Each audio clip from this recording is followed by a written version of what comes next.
آج جن تین آیات کا ہمیں درس سننا ہے وہ آپ کے ہاتھ میں غالباً مطبوعہ شکل میں موجود ہیں، اور درس قرآن اصل میں اسی شکل میں ہوتا ہے کہ جو متن ہے قرآن مجید کا اور جو الفاظ ہیں قرآن حکیم کے وہ بھی سامنے موجود ہوں، تاکہ الفاظ کے ساتھ ان کے مفہوم اور معانی کا آپ کے ذہنوں کے اندر ایک رشتہ قائم ہوتا چلا جائے، تبھی در حقیقت اس سے صحیح معنی میں استفادہ ہو سکتا ہے۔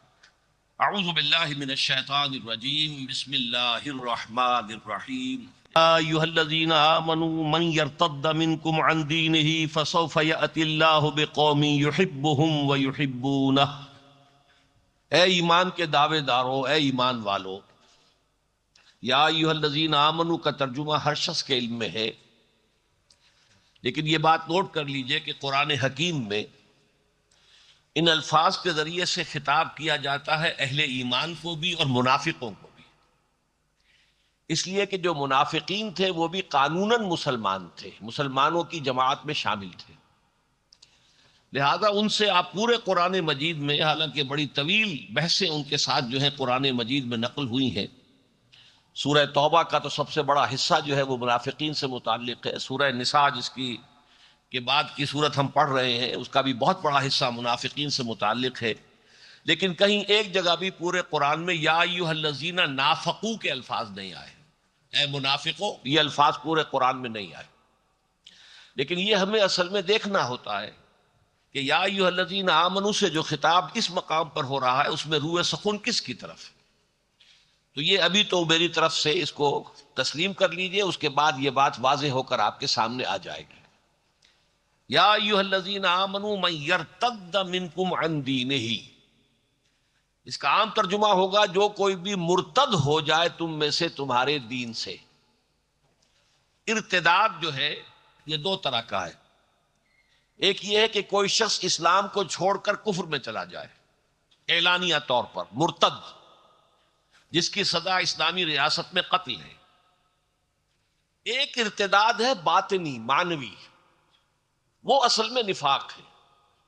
اس ارتداد کو آپ سمجھ لیجئے، آپ تصور کیجئے ایک شخص کا جس کو نبی اکرم صلی اللہ علیہ وسلم کی دعوت بھلی لگی کہ بڑی صحیح باتیں ہیں، عمدہ باتیں ہیں، دل کو لگ رہی ہیں، ذہن بھی قبول کر رہا ہے، لیکن یہ کہ جب وہ قبول کر کے آگے بڑھتا ہے اور پھر قدم قدم پر اس سے قربانی کے مطالبے ہوتے ہیں، اللہ کی راہ میں خرچ کرو، اب میدان جنگ کی طرف چلو، نقد جان ہتھیلی پر رکھو، تو بہت سے لوگ ایسے ہوتے ہیں کہ جن کے قدموں میں لرزش پیدا ہو جاتی ہے۔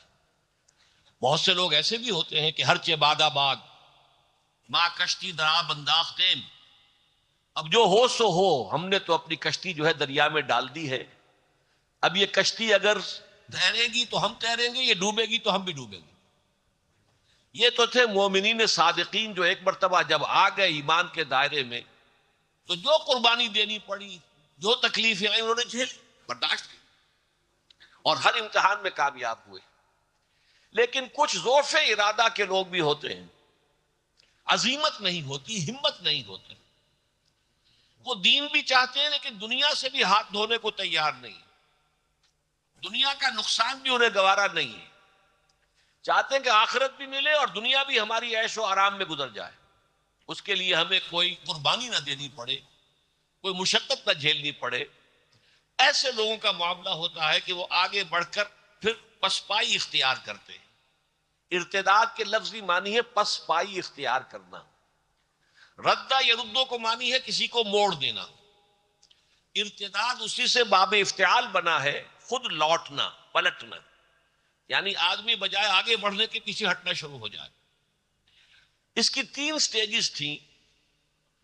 پہلی سٹیج یہ تھی کہ جو کوتاہی ہو جاتی تھی تو وہ لوگ آ کر اعتراف کر لیتے تھے، اگر کوتاہی ہو گئی اعتراف کر لیا، حضور سے آ کر درخواست کی کہ آپ اللہ سے ہمارے لیے استغفار کریں، کمزوری کا ہم سے مظاہرہ ہو گیا ہے، حضور بھی ان کو معاف کر دیتے تھے، اللہ سے استغفار بھی کرتے تھے۔ تو اس کو تو نفاق نہیں کہتے، یہ ضعف ایمان ہے جو کسی بہت مخلص صاحب ایمان پر بھی کبھی کسی وقت جو ہے وہ لاحق ہو سکتا ہے. جیسے کہ غزوہ تبوک کے موقع پر 3 نہایت مخلص صحابہ کا ذکر آتا ہے بڑی تفصیل کے ساتھ، بڑی لمبی حدیث ہے بخاری شریف کی. ان سے بھی خطا ہو گئی، انہوں نے آ کے اعتراف کیا، پھر انہیں اللہ کے رسول نے سزا دی، سوشل بائیکاٹ، 50 دن کا مقاطعہ. لیکن یہ کہ کچھ لوگوں کا معاملہ یہ ہوتا ہے کہ بار بار جب آ کر وہ معذرت کرتے ہیں تو اب انہیں ذرا شرم آنے لگتی ہے، اب وہ جھوٹے بہانے بنانے شروع کر دیتے ہیں. حضور میں تو بس چلنے کے لیے تیار تھا، بالکل میں نے تیاری بھی کر لی تھی، وہ اچانک میری اہلیہ بیمار ہو گئی ہے، بڑی شدید بیمار ہے، اور کوئی بھی تیمارداری کرنے والا نہیں ہے، لہذا مجھے اجازت دے دی. جھوٹے بہانے بنانا. جب یہ جھوٹے بہانے شروع ہوئے تو اب گویا کہ نفاق کی پہلی سٹیج کا آغاز ہو گیا. اسی لیے آپ قرآن مجید میں سورہ بقرہ کے دوسرے رکوع میں بھی، پھر سورہ منافقون میں بھی سب سے بڑا وصف جو ان کا شمار ہوتا ہے وہ جھوٹ ہے. اور بخاری اور مسلم کی جو روایات ہیں، آیت المنافق ثلاث، یا یہ کہ 4 چیزیں ایسی ہیں کہ جو کسی میں ہے تو وہ کٹر منافق ہے. ان میں بھی سب سے پہلے ہے وَإِذَا حَدَّثَ كَذَبَ، جب بات کرے جھوٹ بولے. اس کے بعد اگلی سٹیج آئی، انہوں نے دیکھا لوگ کچھ مسکرانے لگتے ہیں کہ یہ صاحب جو ہے ہر موقع پر ہی ان کے پاس کوئی عذر ہوتا ہے، کوئی نہ کوئی بہانہ ہوتا ہے. تو پھر وہ جھوٹی قسموں کے ذریعے سے وہ کسی طریقے سے اپنی بات کو باور کرانا چاہتے ہیں. اس کا ذکر بھی سورہ منافقون میں ہے، اتخذوا ایمانہم جنۃ فصدوا عن سبیل اللہ. انہوں نے اپنی قسموں کو ڈھال بنا لیا ہے اور اللہ کے راستے سے رک گئے. اس کے بعد پھر اگلی سٹیج جو تھی فائنل، یہ پہلی 2 سٹیجز ایسی ہیں جیسے ٹی بی کی 3 سٹیجز مشہور ہوتی تھی ایک زمانے میں. فرسٹ سٹیج میں ہے تو بہت آسانی سے علاج ہو جائے گا، سیکنڈ میں بھی ہے تو بھی علاج ہو سکتا ہے، تھرڈ سٹیج میں جانے کے بعد سمجھتے تھے کہ لا حاصل ہے، اب تو دن گنے جائیں گے. اسی طریقے سے تھرڈ سٹیج پھر وہ آتی تھی منافقت کی کہ اللہ کے رسول اور اہل ایمان سے دشمنی پیدا ہو جاتی تھی.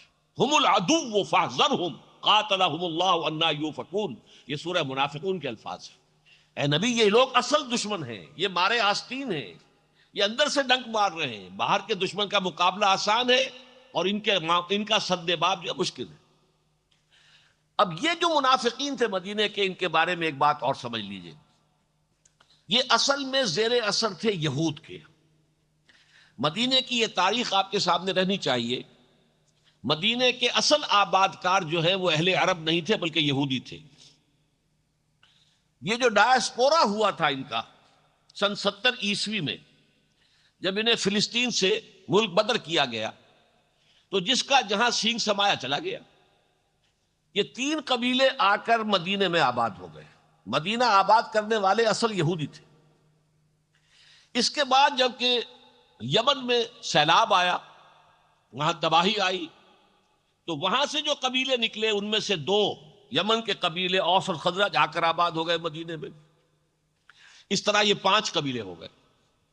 اصل عرب قبیلے تھے اوس اور خزرج، اور یہودی قبائل تھے یہ 3، بنو قینقاع، بنو نذیر، بنو قریظہ. یہ 5 قبیلوں کا ایک شہر تھا.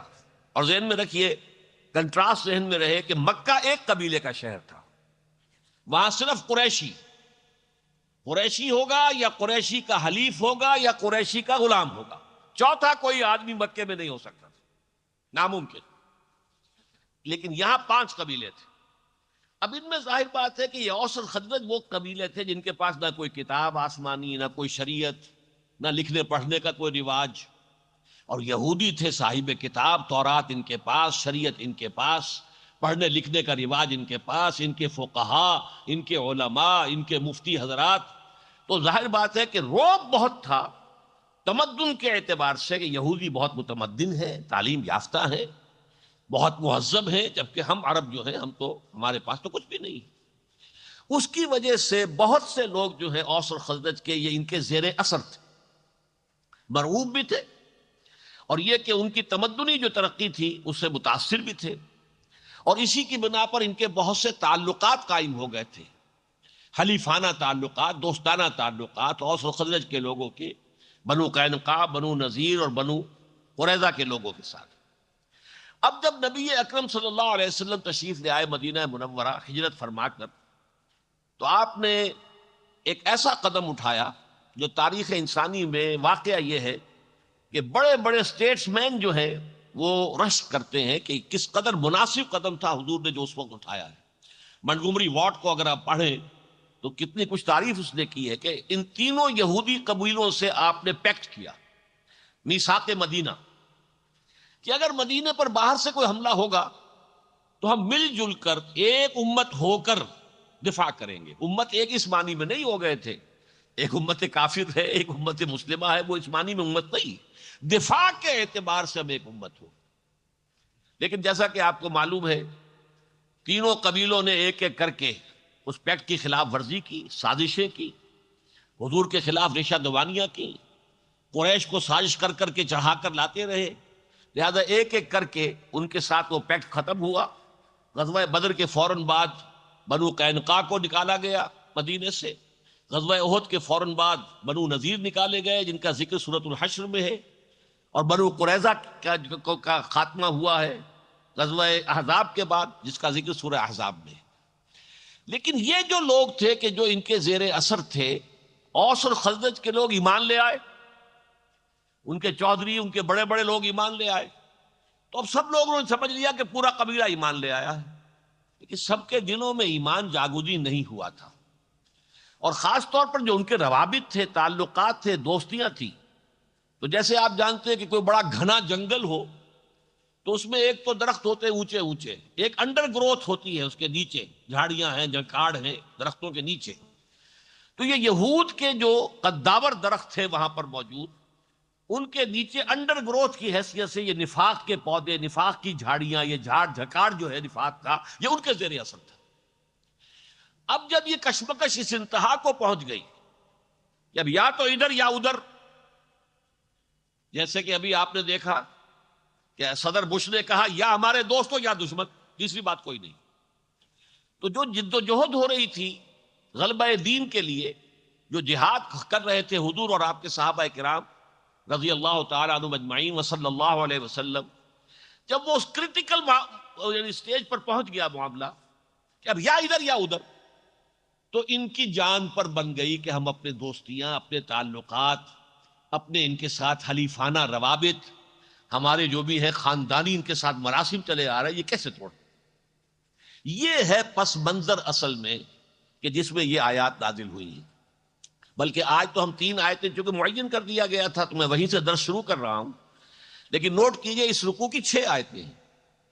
پہلی 3 آیتوں میں سے میں صرف آپ اس کو پہلا لفظ سناؤں گا، باقی اس کے بعد جو ہے اس کے بارے میں گفتگو کروں گا اختتام پر، اس لیے کہ وہ اس وقت کے حالات کے اعتبار سے قرآن مجید کی اہم ترین آیت جو اس رکوع کی پہلی آیت ہے۔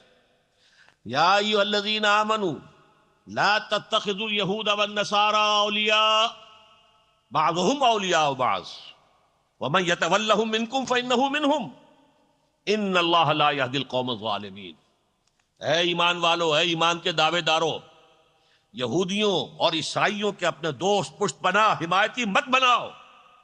وہ ایک دوسرے کے حمایتی ہیں، پشت پناہ ہیں، ایک دوسرے کے مددگار ہیں، ایک دوسرے کے پروٹیکٹرز ہیں۔ وَمَن يَتَوَلَّهُ مِنْكُمْ يَتَوَلَّهُمْ مِنْكُمْ، یہ اس سے زیادہ سخت دھمکی آئی نہیں ہے قرآن میں۔ جو کوئی بھی تم میں سے ان کے ساتھ دوستی کرے گا فَإِنَّهُ مِنْهُمْ، اللہ کے نزدیک وہ انہی میں سے شمار ہوگا، وہ مسلمان شمار نہیں ہوگا، وہ یہودی یا نصرانی شمار ہوگا۔ سخت ترین الفاظ ہے اس آیت کے، ان اللہ لا یہدی القوم الظالمین، اللہ ایسے ظالموں کو ہدایت نہیں دیتا۔ یہ ہے اصل پس منظر۔ اس پس منظر میں اب جو لوگ اس دوراہے پر آ کر ٹھٹک گئے تھے، میں نے عرض کیا نا، یا تو ایک انسان کا طرز عمل یہ ہوتا ہے کہ ہر چباد آباد، اب جو ہو سو ہو۔ طارق جو برکنارہ اندلس سفینہ سوخت، طارق نے جب کہ ہسپانیہ کے ساحل پر اتر گئے اپنی کشتیاں جلا دی تاکہ کسی کے دل میں خیال بھی نہ آ سکے کہ واپس جا سکتے ہیں، اب تو یہیں پر مریں گے یا یہیں پر اللہ کی قدیم جو ہے اسے غالب کریں گے۔ تو ایک تو لوگ وہ ہوتے ہیں، ایک وہ لوگ ہیں جو ٹھٹک کر کھڑے رہ جاتے، چلیں نہ چلیں، بڑھیں نہ بڑھیں، ہمت کریں نہ کریں، ان کے اندر وہ ذوف ارادے کی قوت نہیں، عزیمت نہیں، ہمت نہیں، حوصلہ نہیں، بالکل یکسو نہیں ہو گئے ہیں کہ اب ہمیں تو آخرت درکار ہے، دنیا سے کوئی سروکار نہیں۔ جب تک یکسو نہ ہو آدمی تو پھر وہ ٹھٹک کر کھڑا ہوتا ہے، وہ پیچھے ہٹتا ہے، جبکہ جو لوگ جن کے اندر خلوص اور اخلاص ہے وہ آگے بڑھتے ہیں دشمن کے مقابلے کے لیے، یہ پیچھے ہٹیں گے، تھوڑا تھوڑا کر کے پیچھے ہٹیں گے۔ یہ ارتداد معنوی ہے، ارتداد قانونی نہیں۔ قانونی ارتداد تو یہ ہے کہ کوئی شخص کھلم کھلا عیسائی ہو جائے، کوئی شخص کھلم کھلا، جیسے آپ کو معلوم ہے حضرت ام حبیبہ رضی اللہ تعالی عنہا جب ہجرت حبشہ کر کے گئی ہیں اپنے شوہر کے ساتھ، تو ان کا شوہر وہاں جا کر عیسائی ہو گیا، مرتد ہو گیا۔ جب مرتد ہو گیا تو نکاح ختم ہو گیا۔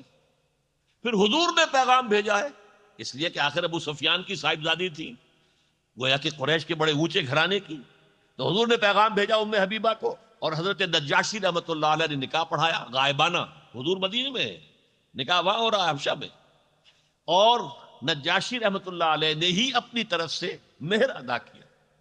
تو یہ ارتداد ایک قانونی ارتداد ہوتا ہے کہ ایک شخص کھلم کھلا عیسائی ہو جائے، یہودی ہو جائے، ہندو ہو جائے، سکھ ہو جائے، پارسی ہو جائے، اور اسلامی ریاست اگر قائم ہے تو اس کی سزا قتل۔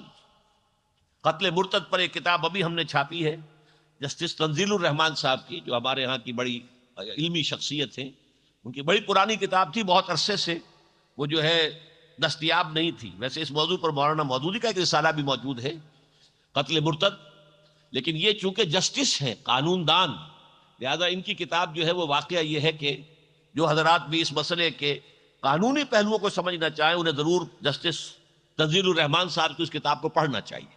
لیکن یہ ہے ارتداد قانونی، ارتداد ظاہری، ایک ہے نفاق، ارتداد معنوی، پیچھے تو ہٹ رہے ہیں لیکن اسلام کا جو اوپر لیبل ہے وہ لگا ہوا ہے۔ اس کی میں بہترین مثال دیا کرتا ہوں، بہت عرصہ ہو گیا ان چیزوں کو، کہ جیسے کہ کوئی شہتیر ہے، دیمک اسے لگ گئی ہے، وہ دیمک کو بھی اللہ نے کیا کیڑا ہے چھوٹا سا، لیکن اتنی سمجھ دے رکھی ہے کہ وہ شہتیر کو اندر ہی اندر کھوکھلا کرتی ہے، اوپر جو ہے ایک ونیئر چھوڑتی جاتی ہے، دیکھنے والوں کو پتہ نہ چلے کہ اندر سے کھوکھلا ہو گیا شہتیر، اندر سے کھا جائے گی، یا دروازے کی چوکھٹ ہے وہ اندر سے کھا جائے گی لیکن اوپر سے نظر نہیں آئے گا، وہ تو جب اچانک شہتیر گرے گا معلوم ہوگا کہ یہ تو در حقیقت اس کو کھا لیا دیمک نے۔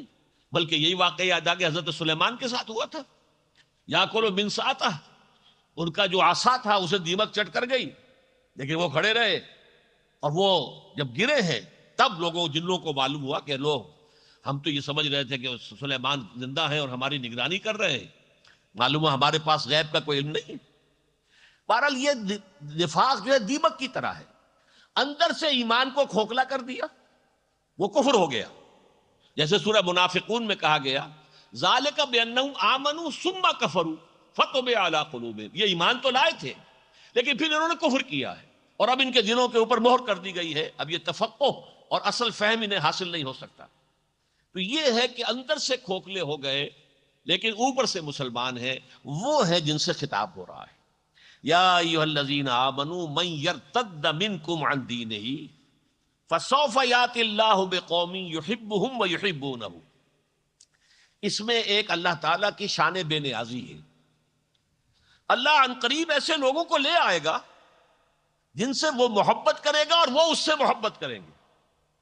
یعنی تم یہ نہ سمجھو کہ یہ سائبان تمہارے اٹھائے ہوئے ہی اٹھا ہوا ہے، تم اگر ہٹ جاؤ گے تو یہ گر جائے گا، نہیں، اللہ کا دین ہے، اللہ تمہیں ہٹائے گا کسی اور کو لے آئے گا، تم مردود ہو جاؤ گے، راندہ درگاہ حق ہو جاؤ گے۔ جیسے کہ سورہ محمد کی آیت میں فرمایا گیا ان تتولوا یستبدل قوما غیرکم، ہم نے تمہیں چنا ہے، هو اجتباکم، تمہیں پسند کر لیا ہے، تمہیں اونچا رتبہ دیا ہے، لیکن اگر تم پیٹھ دکھا دو گے ہم تمہیں ہٹائیں گے، کسی اور قوم کو لے آئیں گے۔ ہماری قوت تخلیق ختم تو نہیں ہو گئی؟ اسی طریقے سے فرمایا کہ اگر تم یہ راستہ چھوڑ دو گے، اللہ اور اس کے رسول کی مدد نہیں کرو گے، دین کے لیے سرفروشی، جانفشانی، قربانی کا معاملہ نہیں کرو گے، تو اللہ اوروں کو لے آئے گا تمہاری جگہ۔ فسوف یات اللہ بقوم، ایسے لوگوں کو لے آئے گا۔ اب یہاں جو الفاظ آئے ہیں اور یہ تین اعتبارات سے یہ ہے اصل میں جس کے لیے ہمارے ساتھیوں نے آج اس درس کے لیے ان آیات کو منتخب کیا ہے۔ یہ مقام اس اعتبار سے بہت پیارا مقام ہے، اس میں تین ڈائمنشن سے اللہ کی محبوب شخصیتوں کے کردار کا جائزہ لیا گیا۔ پہلی ڈائمنشن کیا ہے؟ اللہ ان سے محبت کرے گا، وہ اس سے محبت کریں گے۔ اب یہ نہایت پیارا انداز ہے، پورے قرآن مجید میں منفرد ہے یہ مقام، اس لیے کہ اللہ اور اہل ایمان کی محبت کا ذکر تو قرآن میں ہے بہت جگہ۔ ان اللہ یحب المحسنین، اللہ محسنین کو پسند کرتا ہے۔ ان اللہ یحب الذین یقاتلون فی سبیلہ صفا کانہم بنیان مرصوص، اللہ کو اپنے ان بندوں سے محبت ہے جو اس کی راہ میں جنگ کرتے ہیں صفے باندھ کر، گویا کہ سیسا پلائی ہوئی دیوار ہے۔ اسی طرح والذین آمنوا اشد حبا للہ، جو واقعتاً صاحب ایمان ہے ان کی شدید ترین محبت اللہ کے ساتھ ہوتی ہے۔ تو علیحدہ علیحدہ اللہ کی محبت اہل ایمان کے لیے اور اہل ایمان کی محبت اللہ کے لیے، یہ تو مختلف مقامات پر مل جائے گی۔ لیکن جس انداز میں نہایت دل آویز انداز میں یہاں بات آئی ہے، یہ محب اور محبوب کو بیک وقت جو سامنے لایا گیا ہے، یحبہم ویحبونہ، ان کا پہلا وصف یہ ہوگا کہ اللہ ان سے محبت کرے گا۔ یہ بات بڑی عجیب ہے، اصل میں اس کے اندر ایک بڑا گہرا رمز جو ہے وہ پوشیدہ ہے۔ دیکھیے، اگرچہ اللہ تعالیٰ نے ہمیں ہدایت دی، یہ راستہ غلط ہے، یہ راستہ صحیح ہے، تمہارا اختیار ہے، تم صحیح راستہ اختیار کرو یا غلط راستہ اختیار کرو، ہم نے تمہیں بتا دیا ہے۔ انا ہدیناہ السبیل اما شاکرا و اما کفورا، راستہ ہم نے دکھا دیا، تمہارا اختیار ہے، تم شکر گزار بندے بنو یا ناشکرے بن جاؤ۔ لیکن یہ ہمارا چوائس جو ہے، اس میں بھی اللہ تعالیٰ کے فضل اور عنایت کا دخل ہوتا ہے۔ اگر میں چوز کرتا ہوں کہ میں اللہ ہی کے راستے پر چلوں گا، تو یہ بھی اللہ کے فضل کے بغیر ممکن نہیں ہے، اس میں بھی اللہ کی عنایت ہوتی ہے۔ محبت پہلے اللہ کی طرف سے آتی ہے، اسی کو کہا جاتا ہے کہ ایک تو ہوتے سالک مجذوب، ایک ہوتے مجذوب سالک۔ کچھ لوگ ایسے ہوتے ہیں جنہیں اللہ اپنی طرف کھینچ لیتا ہے، اللہ یجتبی الیہ من یشاء، اللہ جس کو چاہتا ہے اپنی طرف کھینچ لیتا ہے۔ اب حضرت عمر تو نکلے تھے حضور کو قتل کرنے کے ارادے سے، اللہ نے زبردستی کدھر جا رہے ہو، ادھر آؤ میاں، اور وہ اپنے وہ تلوار ننگی جو حضور کے قتل کرنے کے ارادے سے ننگی لے کے تلوار جا رہے تھے، اسے گلے میں حمائل کر کے غلاموں کی طرح حاضر ہو گئے۔ تو وہاں اجتباع پہلے ہوا ہے، ہدایت بعد میں آئی ہے۔ اور بعض لوگ وہ ہوتے ہیں جن کو سالک مجذوب کہتے ہیں، جو لوگ خود چلتے ہیں قدم بقدم قدم بقدم اللہ کی طرف، اور پھر اللہ انہیں اپنی طرف کھینچ بھی لیتا ہے بعد میں، لیکن پہلے ان کی عمل کی جد و جہد ہوتی ہے۔ ایک وہ ہوتے ہیں جنہیں اللہ کھینچ لیتا ہے، جس کو چاہے اس کی پسند ہے۔ تو یہ وہ لوگ ہیں جن کو اللہ کھینچ لیتا ہے۔ یہ سورہ حج کی آخری آیت میں بھی هو اجتباکم، اللہ نے تمہیں چن لیا ہے، پسند کر لیا ہے، یہ اللہ کا فضل سمجھو۔ اور اس کا پھر عکس کیا ہوگا؟ یحبونہ، وہ اس سے محبت کریں گے۔ یہ میں بھی آیت آپ کو سنا چکا ہوں سورہ بقرہ کی، والذین آمنوا اشد حبا للہ۔ ایمان کی یہ ڈیفینیشن جو ہے یہ بہت کم لوگوں کے سامنے ہے۔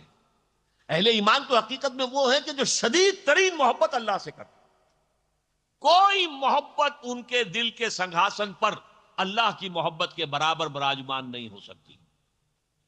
اس کے بالا ہو جانا تو گویا کہ یوں سمجھیے قیامت ہے، برابر بھی نہیں۔ اللہ بڑا غیور ہے۔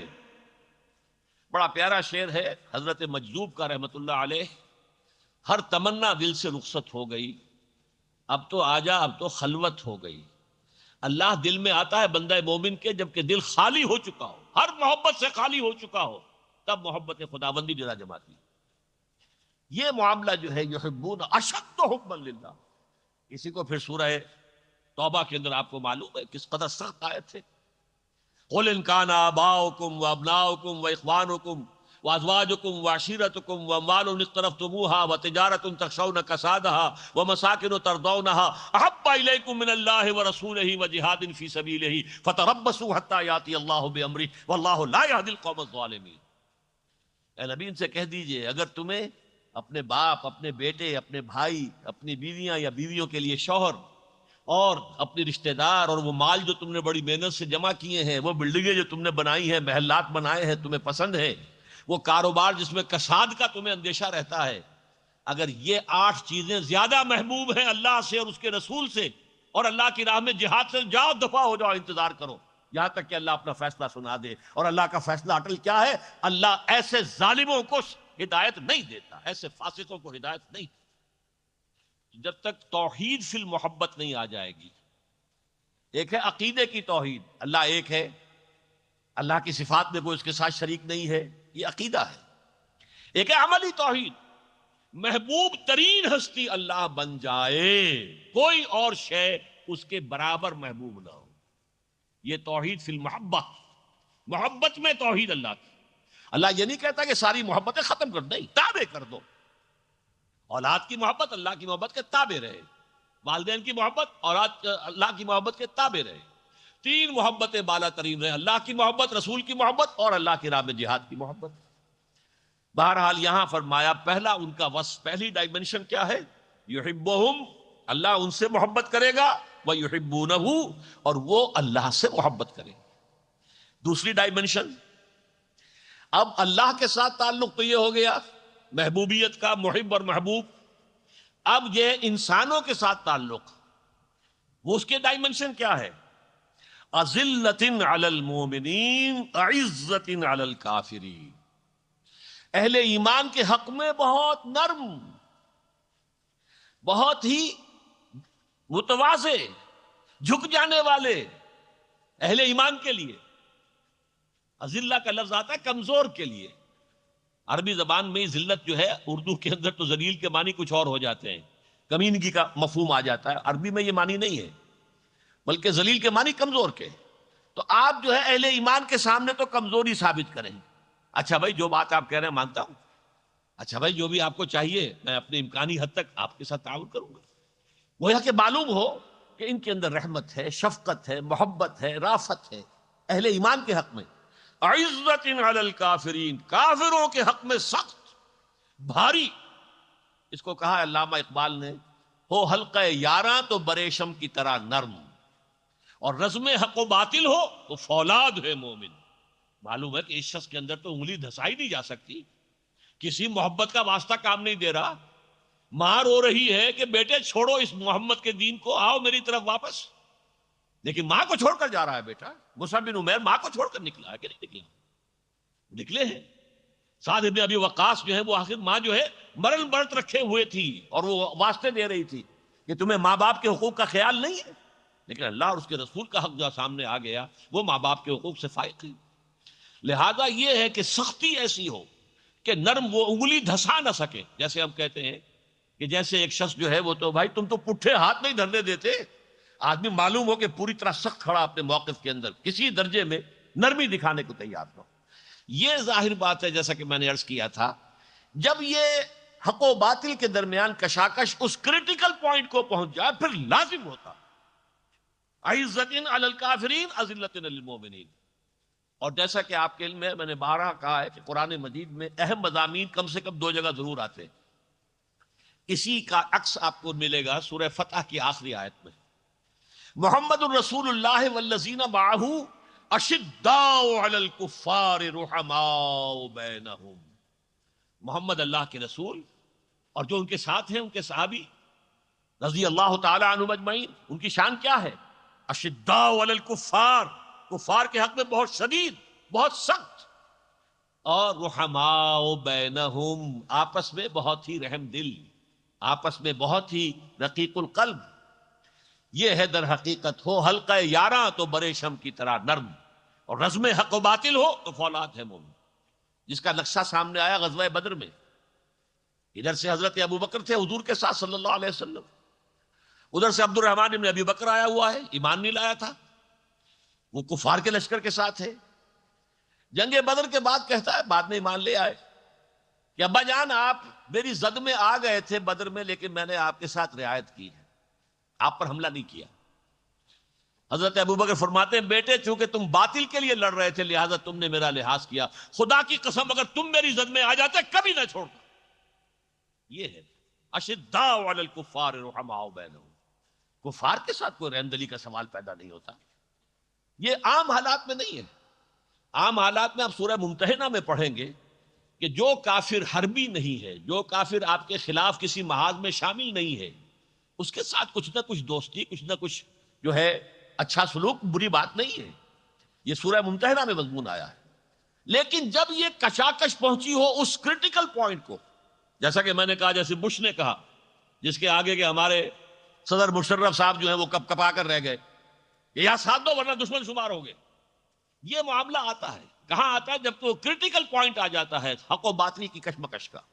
کہ اب یا ہمارے ساتھ ہو یا ہمارے دشمن.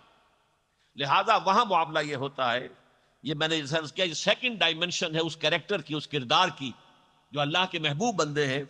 اذلۃ علی المؤمنین اعزۃ علی الکافرین، جو سورہ فتح میں آیا ہے اشداء علی الکفار رحماء بینہم. اب تیسری ڈائمنشن ہے، اللہ کے ساتھ تو ہو گئی باہمی محبت، یحبہم ویحبونہ، ادھر دائیں بائیں اہل ایمان کے لیے بہت نرم، اہل کفر کے لیے بہت سخت. اب تیسری ڈائمنشن، یجاہدون فی سبیل اللہ، جہاد کرتے ہیں اللہ کی راہ میں، ولا یخافون لومۃ لائم، اور کسی ملامت کرنے والے کی ملامت کا کوئی خوف نہیں کرتے. اب یہ معاملہ بڑا تب لمبا ہو جائے گا. جہاد کے معنی کیا ہے؟ جہاد کے معنی کوشش، لیکن جہاد اور کوشش میں فرق ہے. جوہد کے معنی کوشش، جہاد کے معنی کشاکش، جب مقابلہ ہوتا ہے. جیسے ٹگ آف وار ہے، آپ کو معلوم ہے رسا کشی ہو رہی ہے، ایک ٹیم ادھر سے کھینچ رہی ہے، دوسری ٹیم ادھر سے کھینچ رہی ہے، ایک جیتے گی ایک ہارے گی. اسی طرح کسی بھی معاملے میں ایک وہ گروہ ہے حزب اللہ جو اللہ کی پارٹی ہے، وہ اللہ کے دین کو غالب کرنا چاہتے ہیں. دوسری حزب الشیطان مقابلے میں موجود ہے، وہ شرک اور کفر کے لیے زور لگا رہے ہیں. ابو جہل جو کا لیڈر ہے، ان کے درمیان تو کشاکش ہوگی کہ نہیں ہوگی. یہ ہے جہاد. اب اس جہاد کے مختلف مراحل ہیں. جہاد اپنے نفس کے خلاف بھی ہو سکتا ہے، کیونکہ ہمارے اندر بھی تو ایک شیطان موجود ہے نا، نفس امارہ، ان النفس لامارۃ بالسوء. پھر معاشرے کے خلاف، معاشرہ کہتا ہے چلو ادھر، اسلام کہتا ہے چلو ادھر. کشمکش ہو جائے گی کہ نہیں؟ چلو تم ادھر کو ہوا ہو جدھر کی. یار ایک راستہ تو یہ ہے، زمانہ بات نہ سازت تو با زمانہ بے ساز. زمانہ تمہارے ساتھ سازگار نہیں ہے تو تم زمانے کے ساتھ سازگار ہو جاؤ، فرکشن تو نہیں ہوگی. لیکن نہیں، ایک یہ ہے زمانہ بات نہ سازت تو با زمانہ ستیز. اگر زمانہ تمہارے ساتھ سازگاری نہیں کر رہا، لڑو اس زمانے سے. یہ اولو العزم لوگوں کا کام ہوتا ہے، باہمت لوگوں کا کام ہوتا ہے، صاحب کردار، کریکٹر والے لوگ. اور پھر جہاد آگے چل کر قتال کی شکل اختیار کرتا ہے.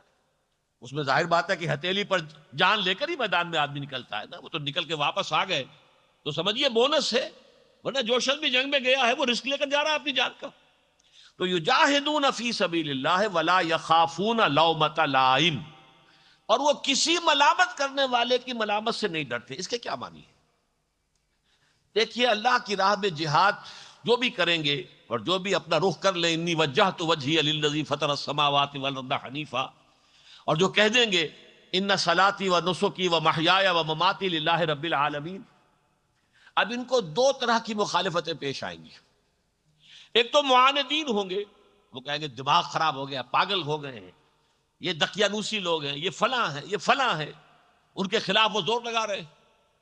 ایک ہوتے ہیں جو محبت بھرے انداز میں، بڑے بزرگانہ انداز میں، بڑے خیر خواہانہ انداز میں، بڑے ناصحانہ انداز میں. بھائی دیکھو ذرا، اپنے مستقبل کی فکر بھی کرو، اپنے بچوں کا بھی خیال کرو. تمہاری بیٹیاں ان کے ہاتھ بھی پیلے کرنے کے نہیں، تم تو ہما وقت لگ گئے ہو، تمہیں دنیا کا خیال ہی نہیں رہا. بھائی دین بھی اپنی جگہ ہے، لیکن دنیا بھی تو ہے نا، اس کا بھی تو حق ادا کرنا ہے. یہ ہوتی ہے نصیحت ناصحانہ انداز میں. اس کو کہتے ہیں ملامت. وہ تو مخالفت تو ہے ہی ہے جس کی ہے، لیکن یہ بڑا سٹل انداز ہوتا ہے. اس کا ذکر جو ہے سورہ عنکبوت کے پہلے رکوع میں ہے. وقال الذين كفروا للذين آمنوا اتبعوا سبيلنا ولنحمل خطاياكم وما هم بحاملين من خطاياهم من شيء. وہ جو نوجوان اہل ایمان تھے، حضور کے ساتھی بنے، ان کے بزرگ لوگ انہیں کہتے تھے کہ بھائی جو راستہ ہمارا ہے اسی پر چلو، اور تم سمجھتے ہو کہ یہ راستہ غلط ہے، اللہ کے ہاں تمہاری پکڑ ہو جائے گی، ہم ذمہ دار ہیں. وَلْنَحْمِلْ خَطَايَاكُمْ، تمہاری خطاؤں کا بوجھ ہم اٹھا لیں گے، ہم جواب دہی کریں گے. تم آؤ ہمارے راستے پر، چھوڑو محمد کے راستے کو صلی اللہ علیہ وسلم. فرمایا وَمَا هُمْ بِحَامِلِينَ مِنْ خَطَايَاهُمْ مِنْ شَيْءٍ إِنَّهُمْ لَكَاذِبُونَ. وہ ان کی خطاؤں میں سے کوئی بوجھ اٹھا نہیں سکیں گے، اور وہ جھوٹ بول رہے ہیں. تو یہ جو انداز ہوتا ہے، یہ در حقیقت ہے ناصحانہ، خیر خواہانہ. یہ آگے کی فکر بھی کرو، دائیں بائیں بھی دیکھا کرو. تم نے تو اپنے آپ کو لگا دیا اسی کام کے اندر، آخر دنیاوی مصلحتیں بھی ہوتی ہیں. یہ ہے خوف، لومۃ لائم، ملامت کرنا. اب دیکھیے یہ بات کہی ہے، اس وقت میں علامہ اقبال کو تو کوٹ کرتے ہوئے کوئی معذرت نہیں کرتا، لیکن یہ فیض کا معاملہ ہے جو میں کوٹ کرنے چلا ہوں. چونکہ عام طور پر خیال یہ کہ وہ کمیونسٹ تھے، باقی جو بھی تھے وہ تو گئے، اللہ کے حضور میں حاضر ہو گئے. ان کی ایک نظم ہے دو عشق. ان میں پہلا وہ اصلاح مجازی جو دنیا کا عشق ہوتا ہے، جو کہ غزل کا موضوع ہوتا ہے۔ دوسرا عشق انہوں نے کہا ہے چاہا ہے اسی رنگ سے لیلائے وطن کو، وطن کا عشق، وطن کی محبت، وطن کی جے، وطن کی عزت، وطن کی حرمت۔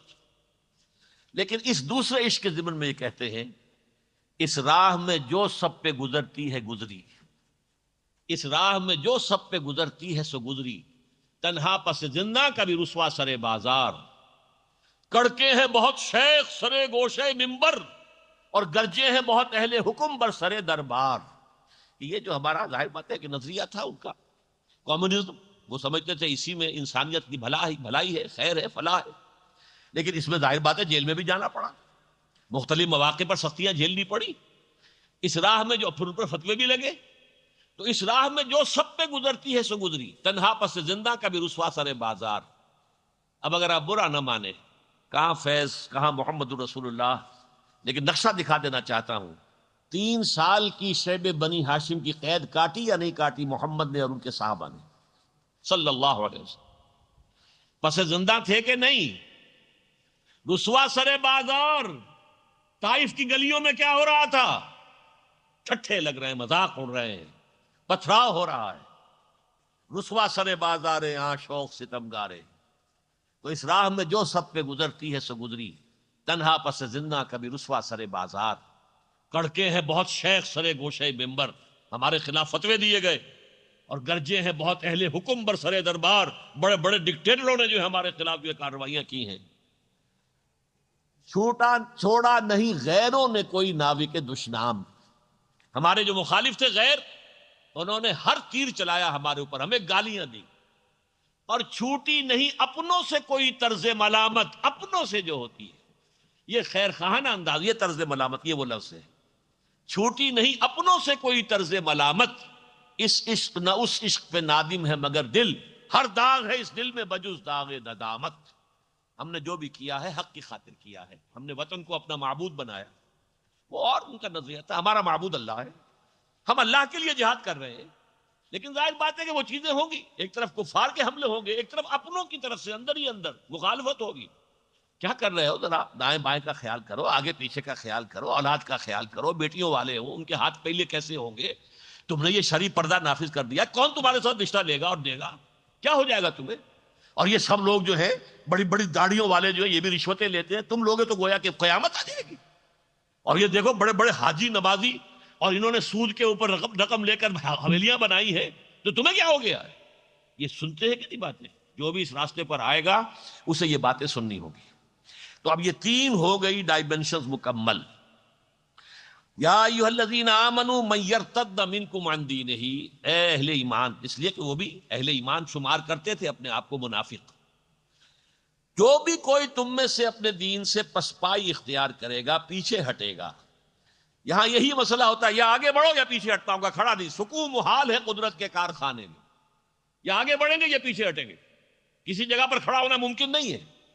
جیسے کہ حضور نے فرمایا جس شخص کے دینی اعتبار سے 2 دن برابر ہوئے وہ گھاٹے میں رہا، کل کے مقابلے میں آج آپ کی دینی حالت بہتر ہونی چاہیے تھی، کل جتنی ہی ہے تو یہ 24 گھنٹے تو ضائع ہو گئے نا، کہاں گئے یہ، کہاں حساب دو گے؟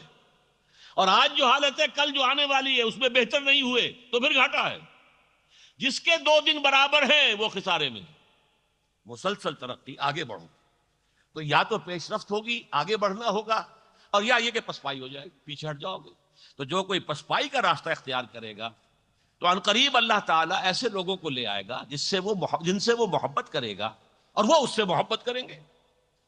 وہ اہل ایمان کے حق میں بہت نرم ہوں گے، برے شم کی طرح نرم۔ کیا خوبصورت الفاظ اقبال نے استعمال کیے ہیں، ہو حلقہ یارا تو برے شم کی طرح نرم، ریشم کی طرح نرم۔ عزت علی الکافرین اشداء علی الکفار، جیسا کہ میں نے آپ کو بتایا، رزم حق و باطل ہو تو فولاد ہے مومن۔ اور 3rd ڈائمنشن یجاہدون فی سبیل اللہ، وہ جہاد کریں گے اللہ کی راہ میں، ولا یخافون لومۃ لائم، اور کسی ملامت کرنے والے کی کسی ملامت کا کوئی اثر قبول نہیں کریں گے۔ یہ ہے کردار اللہ کے محبوب بندوں کا۔ اب اگر دل میں کوئی ہوک سی اٹھی ہو کہ اللہ ہمیں یہ اختیار کرنے کی توفیق دے دے، تب تو یہ کہ میرا یہ بیان کرنا بھی مفید، آپ کا سننا بھی مفید، اور اگر یہ دل میں آرزو نہیں پیدا ہو رہی کہ اللہ تعالی ہمیں بھی ان میں شامل کر دے، اللہم ربنا اجعلنا منہم، اللہم ربنا اجعلنا منہم، اللہم ربنا اجعلنا منہم، اے اللہ ہم سے محبت فرما اور ہمارے دلوں میں اپنی محبت کو سب سے بالا تر کر، اور اے اللہ ہمیں یہ طرز عمل اختیار کرنے کی توفیق دے اہل ایمان کے حق میں بہت نرم چارہ اور کفار کے مقابلے میں سخت، اور اللہ ہمیں ہم توفیق دے ہم جہاد کریں تیرے راستے میں، کھپائیں اس میں اپنی جانیں اور مال، اور نہ کسی مخالفین کی مخالفت کی پرواہ کرے اور نہ کسی اپنے ناصحین کی جو اس نوع کی نصیحتیں ہیں ان پر کان دھرے۔ فرمایا ذالک فضل اللہ یؤتیہ من یشاء، دیکھیے بہت پیارے الفاظ ہیں، یہ اللہ کا فضل ہے، وہ دیتا ہے جس کو چاہتا ہے۔ اس لیے کہ فضل کسے کہتے ہیں؟ فضل کہتے ہیں بغیر استحقاق کوئی شے ملے۔ ایک ہوتی اجرت یا اجر، ایک کام آپ نے کیا اس کا اجر مل رہا ہے آپ کو، ایک مزدوری آپ نے کی اس کی اجرت مل رہی ہے، یہ ہے بقدر جو محنت اور بقدر مشقت جو ہے وہ آپ کو اجرت یا اجر ملے گا۔ فضل جو ہے بلا استحقاق، سادہ ترین مثال یہ ہے کہ آپ نے کسی معمار کو اپنے ہاں کسی مرمت کے کام پہ لگایا تھا، فرض کیجئے 100 روپے 150 روپے اس کی دہاڑی طے تھی، آپ نے دن میں نوٹ کیا کہ بہت محنت سے شخص نے کام کیا، دل لگا کے کام کیا، اس نے یہ نہیں دیکھا کہ کوئی مجھے دیکھ رہا ہو تبھی کام کروں، نہیں بلکہ وہ اپنی دھن کے اندر، تو آپ اس کو کہتے ہیں بھائی 150 تو تمہاری وہ دہاڑی اور یہ 20 روپے میری طرف سے، اور یہ فضل ہے، یہ فضل ہے اضافی شے۔ تو ذالک فضل اللہ یؤتیہ من یشاء، یہ اللہ کا فضل ہے جسے چاہتا دیتا ہے، ہر شخص کے لیے نہیں ہے یہ۔ اللہ سے واسألوا اللہ فضلہ، اللہ سے اس کا فضل تلاش کرو، مانگو اللہ سے فضل مانگو اللہ کا۔ تو اس حوالے سے ہمیں اللہ تعالیٰ سے دعا کرنی چاہیے، اللہم انی اسألک من فضلک۔ آپ کو معلوم ہے نماز کے لیے مسجد میں داخل ہو تو کیا پڑھتے ہیں؟ اللہم افتح لی ابواب رحمتک، اور نکلتے ہیں اللہم انی اسألک من فضلک، یہ فضل کا جو ہم سوال کرتے ہیں، اللہ سے دعا کرتے ہیں اللہ ہمیں فضل دے۔ ذالک فضل اللہ یؤتیہ من یشاء۔ اب کہیں ایسا خیال نہ ہو جائے کہ یہ تو کروڑوں انسان ہیں، اللہ تعالیٰ کا فضل کتنا ہوگا جو سب کو بانٹ دے وہ؟ فرمایا واللہ واسع علیم، اللہ بہت کشادگی والا ہے، اس کی وسعتوں کا تمہیں اندازہ نہیں ہے، اس کے خزانوں کے اتھاہ ہیں، واسع علیم، لیکن علیم بھی ہے۔ یؤتی کل ذی فضل فضلہ، وہ دیکھتا ہے کون حقدار ہے فضل کا، اسے دیتا ہے۔ فضل کا بھی حقدار ہونا پڑتا ہے، کسی درجے میں اپنے آپ کو مستحق بنانا پڑتا ہے۔ یؤتی کل ذی فضل فضلہ، وہ فضل عطا کرتا ہے صاحب فضل کو، لیکن اس میں اس کا چوائس ہے، علیم ہے، کون جو ہے واقعتاً اس کی قدر کر سکتا ہے، کون ہے کہ جو اس کا حق ادا کر سکتا ہے، کون ہے کہ جو اللہ تعالیٰ کی طرف سے اس انعام و اکرام کا حق ادا کر سکتا ہے۔ واللہ واسع علیم۔ اب دیکھیے اگلی آیت، اور اس کے لیے جو میں نے پس منظر آپ کو پہلے بتا دیا، تو اب ایک ایک لفظ خود بول رہا ہے، انما ولیکم اللہ ورسولہ۔ دیکھو مسلمانوں، یہ تمہاری رشتہ داریاں دوستیاں یہ نہیں، تمہارا ولی، تمہارا پشتپنا، تمہارا مددگار، تمہارا حمایتی، تمہارا دوست تو یا تو اللہ ہے، ورسولہ، اور اس کا رسول ہے، والذین آمنوا، اور اہل ایمان۔ تمہاری دوستی ان تین کے ساتھ محدود ہو جانی چاہیے۔ دیکھیے جسے کہتے ہیں نا کسی کے ساتھ کو اچھا سلوک کر دینا، وہ کسی کافر کے لیے بھی جیسا کہ میں نے کہا برا نہیں ہے، اگر وہ حربی نہیں ہے، آپ کے خلاف ایکٹیو نہیں ہے، آپ کے خلاف کسی اتحاد میں شامل نہیں ہے، وہ جس کو تظاہرہ کہا گیا قرآن مجید میں کہ انہوں نے لم یظاہروا علیکم، کسی کے ساتھ جو ہے گٹھ جوڑ نہیں کیا تمہارے خلاف، اس کے ساتھ کو اچھا سلوک بھی کرو، کوئی حرج نہیں، لیکن دلی محبت اور بھروسہ اور حمایت یہ اللہ اور اس کے رسول اور اہل ایمان کے سوا کسی کے ساتھ، یہ کارڈینل پرنسپل ہے، جان لیجیے، دلی محبت نہیں ہوگی، چاہے باپ ہو، میں بھی آپ کو آیت وہ سنا دوں گا، چاہے باپ ہو، بیٹے ہو، بھائی ہو، کوئی ہو، یہ اتنا اہم معاملہ ہے، اس لیے کہ اسی پر تو سارا دار و مدار ہے۔ میں اب یہاں ذرا ایک بات کہہ دوں، بعض حضرات کی شاید اچھی نہ لگے، کام ہو رہے ہوتے ہیں، کوئی دینی کام ہی ہے، تحریک ہے، لوگ بات سمجھ بھی لیتے ہیں کہ یہ راستے غلط پر پڑ گئے، ہم راستہ ہم نے چھوڑ دیا، اصل ہماری قیادت غلط رخ موڑ گئی ہے، لیکن چھوڑ کیسے دیں؟ ہماری تو دوستیاں ہیں، ہمارے تعلقات ہیں، ہمارے کاروباری معاملات ہیں، ہماری رشتہ داریاں ہیں، کیسے چھوڑ دیں؟ جیسے سورہ عنکبوت میں کہا گیا مودۃ بینکم فی الحیات الدنیا، دنیا کی زندگی میں تمہاری باہمی جو محبتیں ہیں وہ تمہیں روکے ہوئے ہیں، ورنہ تمہیں معلوم ہے کہ یہ بت پرستی کیا مانی دار ہے جس کی کوئی حقیقت ہی نہیں ہوتا ہے۔ یہ دوستیاں، یہ محبتیں، یہ حلیفانہ تعلقات معمولی نہیں ہوتے، ان کو چھوڑنا، ان کو کاٹنا آسان کام نہیں ہوتا۔ تو اس کی اہمیت ان آیات سے سمجھیے۔ انما ولیکم اللہ، دیکھو تمہارا اصل ولی تو اللہ ہے، مددگار، پشت پناہ، ہمدرد، تمہاری پشت پناہی کرنے والا، نصرت دینے والا، ورسولہ، پھر تمہاری ولایت اور دوستی اور خلوص اور اخلاص سب سے بڑھ کر رسول کے ساتھ، والذین آمنوا، اور پھر اہل ایمان۔ اب الذین آمنوا کی ذرا شرح کی ہے، کون ہے وہ آمنو؟ الذین یقیمون الصلاۃ، جو نماز قائم کرتے ہیں سب سے پہلے۔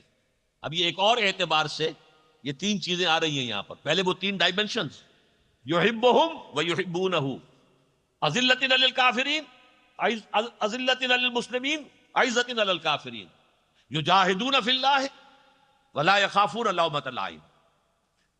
اس کے بعد اب یہ تین باتیں آ رہی، یقیمون الصلاۃ ویؤتون الزکاۃ وہم راکعون، جو نماز قائم کرتے ہیں، زکوٰۃ ادا کرتے ہیں اور جھکتے ہیں۔ یہ جو ترجمہ ہے اس میں بس مجھے کچھ کہنے کی اجازت مانگ رہا ہوں، عام طور پر اس بات کو سمجھا نہیں گیا، مترجمین نے صحیح سمجھا نہیں۔ وہم راکعون، اور وہ رکوع کرتے ہیں۔ بھائی رکوع کیا نماز پہلے آ گیا تو رکوع تو اس کے بعد تو کیا؟ پہلے تو رکوع کا ذکر ہو تو بات سمجھ میں آتی ہے۔ جیسے سورہ حج کی آخری آیت سے پہلی آیت ہے یا ایھا الذین آمنوا ارکعوا واسجدوا واعبدوا ربکم وافعلوا الخیر، وہاں رکوع ہے، سجود ہے، لیکن یہاں نماز جب آ گئی تو رکوع کا ذکر، یہ رکوع نہیں ہے، جھک کر۔ کیا معنی ہے اس کے؟ بڑے گہرے معنی ہیں۔ دیکھیے پہلا وصف ان کا یہ نماز قائم کرتے ہیں، اس کی تفصیل میں جانے کی ضرورت نہیں۔ دوسرا زکوٰۃ دیتے ہیں، اور دیتے ہیں جھک کر۔ ایک یہ ہے زکوٰۃ خیرات کے طور پر آپ دے رہے ہیں تو آپ کی گردن اکڑی ہوتی ہے، حدیث میں بھی آیا ہے الید العلیٰ خیر من الید السفلیٰ، جو ہاتھ اوپر ہوتا ہے دینے والا وہ بہتر ہے اس سے جو نیچے ہے لینے والے سے۔ اس وقت ہوتا ہے خیال میں کوئی کام کر رہا ہوں، خیر کر رہا ہوں، بھلا کر رہا ہوں، مجھے اللہ نے توفیق نہیں چلی اسی اعتبار سے صحیح، لیکن ایک احساس ہوتا ہے۔ لیکن یہ معاملہ کیا ہے اصل میں؟ قرآن مجید میں جو دو رکوع انفاق فی سبیل اللہ پر سب سے اہم آئے ہیں، پورے قرآن مجید میں سب سے زیادہ جو ہے وہ چیزیں آئی ہیں 36ویں اور 37ویں رکوع سورہ بقرہ کی۔ اس میں فرمایا انفاق کا سب سے بڑھ کر جو شخص مستحق ہے وہ کون ہے؟ بھکاری نہیں، سوالی نہیں، سب سے بڑھ کر للفقراء الذین احصروا فی سبیل اللہ، وہ تنگ دست لوگ جو اللہ کی راہ میں گھر گئے ہیں، جنہوں نے اللہ کے دین کی جد و جہد ہماتن اپنے آپ کو اس میں لگا دیا۔ ہما وقت تھے کہ نہیں اصحاب صفہ، کوئی کاروبار نہیں کر رہے، حضور کے پاس بیٹھے ہوئے ہیں، صبح سے لے کر شام تک جو بھی علم و حکمت کی باتیں سیکھ رہے ہیں۔ اور پھر وہی لوگ تھے جنہیں حضور نے کہیں 70 بھیج دیے، جاؤ وہاں تبلیغ کے لیے جاؤ، جو سب کے سب شہید کر دیے گئے۔ آخر تھے کہ نہیں؟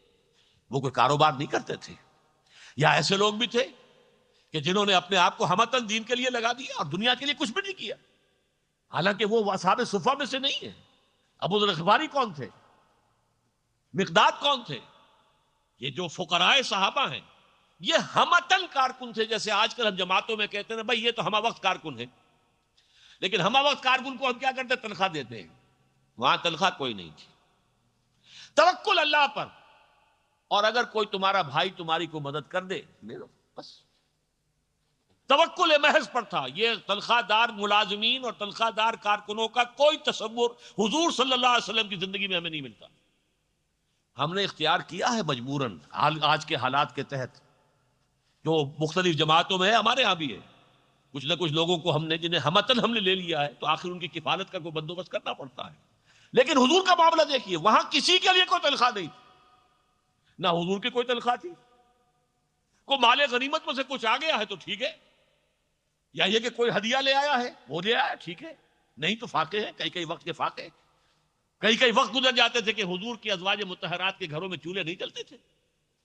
یہ تو غزوہ خیبر کے بعد پھر دولت جو ہے آئی ہے تو کچھ نہ کچھ سہولتیں پیدا ہوئی، تو وہ حضرات جو تھے جو ہمتن کارکن تھے اس دینی جماعت کے، حزب اللہ محمد الرسول اللہ کی حزب اللہ، یہ لفظ ابھی آ جائے گا اگلی آیت میں، اس کے جو ہمہ وقت کارکن تھے، للفقراء الذین احصروا فی سبیل اللہ، وہ فقراء، وہ تنگ دست لوگ جو گھر گئے اللہ کی راہ میں، اللہ کے جہاد میں، لا یستطیعون ضربا فی الارض، اب وہ زمین میں چل پھر نہیں سکتے اپنی روزی کمانے کے لیے۔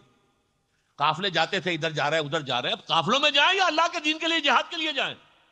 لا یستطیعون ضربا فی الارض یحسبهم الجاہل اغنیاء من التعفف، جاہل انہیں یہ سمجھتا ہے کہ یہ غنی ہے اس لیے کہ وہ مانگتا تو ہے ہی نہیں۔ وہ اللہ کا بندہ جس نے اپنے آپ کو اللہ کے در پر بٹھا دیا، وہ کسی کے سامنے ہاتھ پھیلائے گا؟ ناممکن۔ وہ تو یہ کہ وہ تو ایک تو ہے سوالی جو آپ کے کپڑے پکڑ کر کھڑے ہو جاتے ہیں، وہ تو اپنی محنت پہ وصول کرتے ہیں آپ سے، تنگ آ کر آپ کچھ نکال کے ان کو دیتے تو وہ پیچھا چھوڑتے ہیں آپ کا، وہ تو مزدوری کی ایک شکل ہے جو بنا رکھی ہے لوگوں نے۔ لیکن یہ جو ہے اللہ کے وہ بندے جنہوں نے اپنے آپ کو دین کے لیے ہمتن فارغ کر دیا، اب توکل ہے، اللہ نے کوئی شے بھیج دی، اور اللہ تعالیٰ کے جو بھی بندے ہیں وہ اگر ان کے کوئی مدد کرتے، لیکن ایسے لوگوں کی مدد جو ہے اس طور سے نہیں ہو سکتی جیسے خیرات دی جاتی ہے، نہیں، وہ آپ کی مدد قبول کر لیں تو آپ ان کے احسان مند ہوں، وہ آپ کے احسان مند نہیں ہوں گے۔ فرمایا للفقراء الذین احصروا فی سبیل اللہ لا یستطیعون ضربا فی الارض یحسبهم الجاہل اغنیاء من التعفف تعرفهم بسیماہم، ان کے چہروں سے تم پہچان لو گے، فاقہ ہے تو چہرے پر تو اثر ہوگا، چہرہ اترا ہوا تو ہوگا۔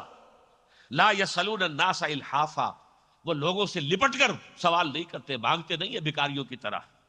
یہ ہے اصل انفاق فی سبیل اللہ کے سلسلے میں دو رکوعوں کا پورے مضمون کا آخری حصہ یہ ہے، یہ کلائمیکس ہے اس کا، اور یہ قرآن مجید کا یوں سمجھیے ذروہ سنام ہے انفاق فی سبیل اللہ کے موضوع پر 36ویں اور 37ویں رکوع جو ہے سورہ بقرہ کے۔ یہ ہے یہاں مراد کہ وہ جب دیتے ہیں، کچھ مدد کرتے ہیں، زکوٰۃ دیتے ہیں تو وہ جھک کر دیتے ہیں، وہ تن کر نہیں دیتے، وہ اپنے ان ساتھیوں کا احسان مانتے ہیں کہ آپ نے ہماری یہ جو مدد تھی قبول کر لی، اس کے لیے وہ نہیں ہے کہ تن کر گردنوں جو یہ تین اوصاف آئے یہاں پر ان لوگوں کے جو جہاد فی سبیل اللہ کی راہ میں ہیں۔ انما ولیکم اللہ ورسولہ والذین آمنوا الذین یقیمون الصلاۃ ویؤتون الزکاۃ وہم راکعون، یقیناً تمہارا ولی اللہ ہے اور اس کا رسول صلی اللہ علیہ وسلم، اور اہل ایمان۔ کون اہل ایمان؟ جو نماز قائم کرتے ہیں، زکوٰۃ ادا کرتے ہیں اور جھک کر ادا کرتے ہیں، سر اٹھا کر نہیں، کوئی حاکمانہ انداز میں نہیں، محسنانہ انداز میں نہیں، احسان پذیری کے انداز میں، کہ گویا کہ آپ نے قبول کیا ہے تو یہ آپ کا احسان ہے کہ آپ نے میرا یہ تعاون قبول فرما لیا۔ اب آگے چلیے، وَمَن يَتَوَلَّ اللَّهَ وَرَسُولَهُ وَالَّذِينَ آمَنُوا، اور جو لوگ واقعتاً ولی بن جائیں گے اور ولی بنا لیں گے اللہ کو اور اس کے رسول کو اور اہل ایمان کو، یعنی جو وہی تین الفاظ جو پہلے آ چکے ہیں، انما ولیکم اللہ ورسولہ والذین آمنوا، اب یہ تو ایک قاعدہ کلیہ تھا جو بیان ہوا، اب جو لوگ اس معیار پر پورے اتر آئے ان کے لیے خوشخبری آ رہی ہے۔ وَمَن يَتَوَلَّ اللَّهَ وَرَسُولَهُ وَالَّذِينَ آمَنُوا، اور جو لوگ واقعتاً دوست بنا لیں گے اللہ کو حقیقی معنی میں اور رسول کو اس کے صلی اللہ علیہ وسلم اور اہل ایمان کو، فَإِنَّ حِزْبَ اللَّهِ هُمُ الْغَالِبُونَ، تو یہ ہے اصل میں اللہ کی پارٹی اور یہی غالب آ کر رہیں گے۔ یہ بہت بڑی نوید ہے، یہاں اصل میں جو عبارت ہے اس میں حذف ہے، الفاظ اگر کھول دیے جائیں جو محذوف ہے، وَمَن يَتَوَلَّ اللَّهَ وَرَسُولَهُ وَالَّذِينَ آمَنُوا فَأُولَٰئِكَ حِزْبُ اللَّهِ أَلَا إِنَّ حِزْبَ اللَّهِ هُمُ الْغَالِبُونَ، جو لوگ اس ٹیسٹ میں پورے ہو جائیں گے کہ ان کی دوستی دلی اور ان کی محبت قلبی صرف اللہ اور اس کے رسول اور اہل ایمان کے ساتھ ہو، صادق الایمان اہل ایمان، منافقین نہیں، ضعفاء نہیں، پیچھے ہٹنے والے نہیں، آگے بڑھنے والے، یجاہدون فی سبیل اللہ ولا یخافون لومۃ لائم، جو اس تین ڈائمنشن پر پورے اترنے والے ہیں، ان کے ساتھ اگر ان کی ایمان دوستی کا جو دائرہ محدود ہو گیا، فاولئک حزب اللہ، تو اب یہ مل جل کر اللہ کی ایک جماعت بن جائیں گے۔ الا ان اولیاء ان حزب اللہ هم الغالبون، اور جان لو کہ اللہ تعالیٰ کی یہ پارٹی جو ہے بالآخر وہی غالب رہے گی۔ اب ذرا اس مضمون کی اہمیت کے اعتبار سے پھر وہی اصول بیان کر رہا ہوں کہ اہم مضامین قرآن میں 2 دفعہ ضرور آتے ہیں. یہ سورہ مجادلہ کی آخری آیت آپ کو سنا رہا ہوں.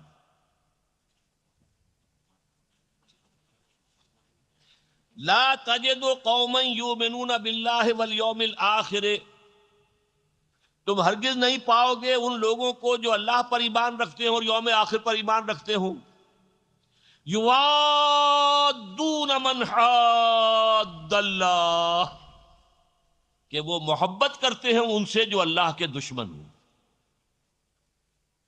کیسے ہو سکتا ہے؟ آپ کا خلوص اگر اللہ کے ساتھ ہے تو اس کے دشمن کے ساتھ کیسے دوستی ہوگی؟ لا تجد قوما یؤمنون باللہ والیوم الآخر یوادون من حاد اللہ ورسولہ، جو اللہ اور اس کے رسول کے دشمن ہو اس کے ساتھ دوستی کیسے ہو سکتی ہے ان کی؟ آگے سنیے، وَلَوْ كَانُوا آبَاءَهُمْ، خواہ وہ ان کے باپ ہوں، او ابناءہم، خواہ ان کے بیٹے ہوں، او اخوانہم، خواہ ان کے بھائی ہوں، او عشیرتہم، یا ان کے رشتہ دار ہوں. اولئک کتب فی قلوبہم الایمان، یہ وہ لوگ ہیں کہ جن کے دلوں میں اللہ نے ایمان کو راسخ کر دیا، لکھ دیا ہے ایمان. جیسے کہ کسی چیز میں کندہ کر دیا جائے، پتھر پہ کندہ کرتے ہیں نا، قبروں پر جو کتبے لگے ہوتے ہیں تو اس پہ کندہ کرتے ہیں. اسی طریقے سے اولئک الذین، اولئک کتب فی قلوبہم الایمان، اللہ نے یہ وہ لوگ ہیں کہ جن کے دلوں میں ایمان لکھ دیا ہے، کندہ کر دیا ہے. وَأَيَّدَهُم بِرُوحٍ مِّنْهُ، اور ان کی مدد فرمائی ہے خاص اپنی طرف سے، اپنے فیض سے، فیضان سے، روحانی فیضان سے. وَيُدْخِلُهُمْ جَنَّاتٍ تَجْرِي مِن تَحْتِهَا الْأَنْهَارُ، اور وہ انہیں داخل کرے گا ان باغات میں جن کے نیچے ندیاں بہتی ہوں گی، خالدین فیہا، اور وہ اس میں ہمیشہ ہمیش رہیں گے. رضی اللہ عنہم ورضوا عنہ، وہ اللہ ان سے راضی ہو گیا، وہ اللہ سے راضی ہو جائے گا. یحبہم ویحبونہ، دیکھیے اس مضمون کو، یہاں رضی اللہ عنہم ورضوا عنہ، اللہ ان سے محبت کرے گا، وہ اللہ سے محبت کریں گے. یہاں بھی کیا، اللہ ان سے راضی ہو گیا اور وہ اللہ سے راضی ہو جائیں گے. آگے پڑھیے، وہ جو وہاں پر میں نے کھول دیا تھا، اولئک حزب اللہ، یہاں وہ الفاظ آ گئے، یہ ہے اللہ کی پارٹی. اللہم ربنا اجعلنا منہم، اے اللہ ہمیں بھی ان میں شامل فرما. الا ان حزب اللہ هم المفلحون، آگاہ ہو جاؤ کہ اللہ کی پارٹی ہی ہے فلاح پانے والی. وہاں کیا فرمایا تھا؟ فإن حزب اللہ هم الغالبون. ان دونوں کو بھی ذرا تقابل کر لیجئے. غلبے کا تعلق اس دنیا سے ہے، فلاح کا تعلق آخرت سے. یہ فلاح، یہ تو بہت بڑی شے ہے. اولئک هم المفلحون، یہ در حقیقت اللہ کے یہ بندے جن کی دوستیاں، جن کی محبتیں، جن کے دلی تعلقات یہ محدود ہو گئے اللہ کی ذات، رسول کی ذات اور اصل اہل ایمان، وہ جو اللہ کی راہ میں جہاد کر رہے ہوں، جنہیں آج کل کی اصطلاح میں ایکٹیوسٹ کہتے ہیں آپ، جو واقعتاً اپنا تن من دھن لگا رہے ہوں. ان صلاتی و نسکی و محیایا و مماتی للہ رب العالمین، جو اس کا نمونہ پیش کر رہے ہوں. اگر یہ دوستی آپ کی اس دائرے کے اندر محدود ہو گئی، آپ کے دائرے سے نکل گئے، باپ بھی نکل گیا، بھائی بھی، اگر باپ بھی ہے ایسا ہی کیا کہنے، نور علی نور، بیٹے بھی ایسے ہی ہے کیا کہنے، نور علی نور، وہ تو اس دائرے میں رہیں گے. لیکن اگر باپ دوسری طرف کھڑا ہوا ہے، بیٹا دوسری طرف کھڑا ہوا ہے، تو ان میں کوئی تعلق محبت کا، دوستی کا نہیں ہو سکتا.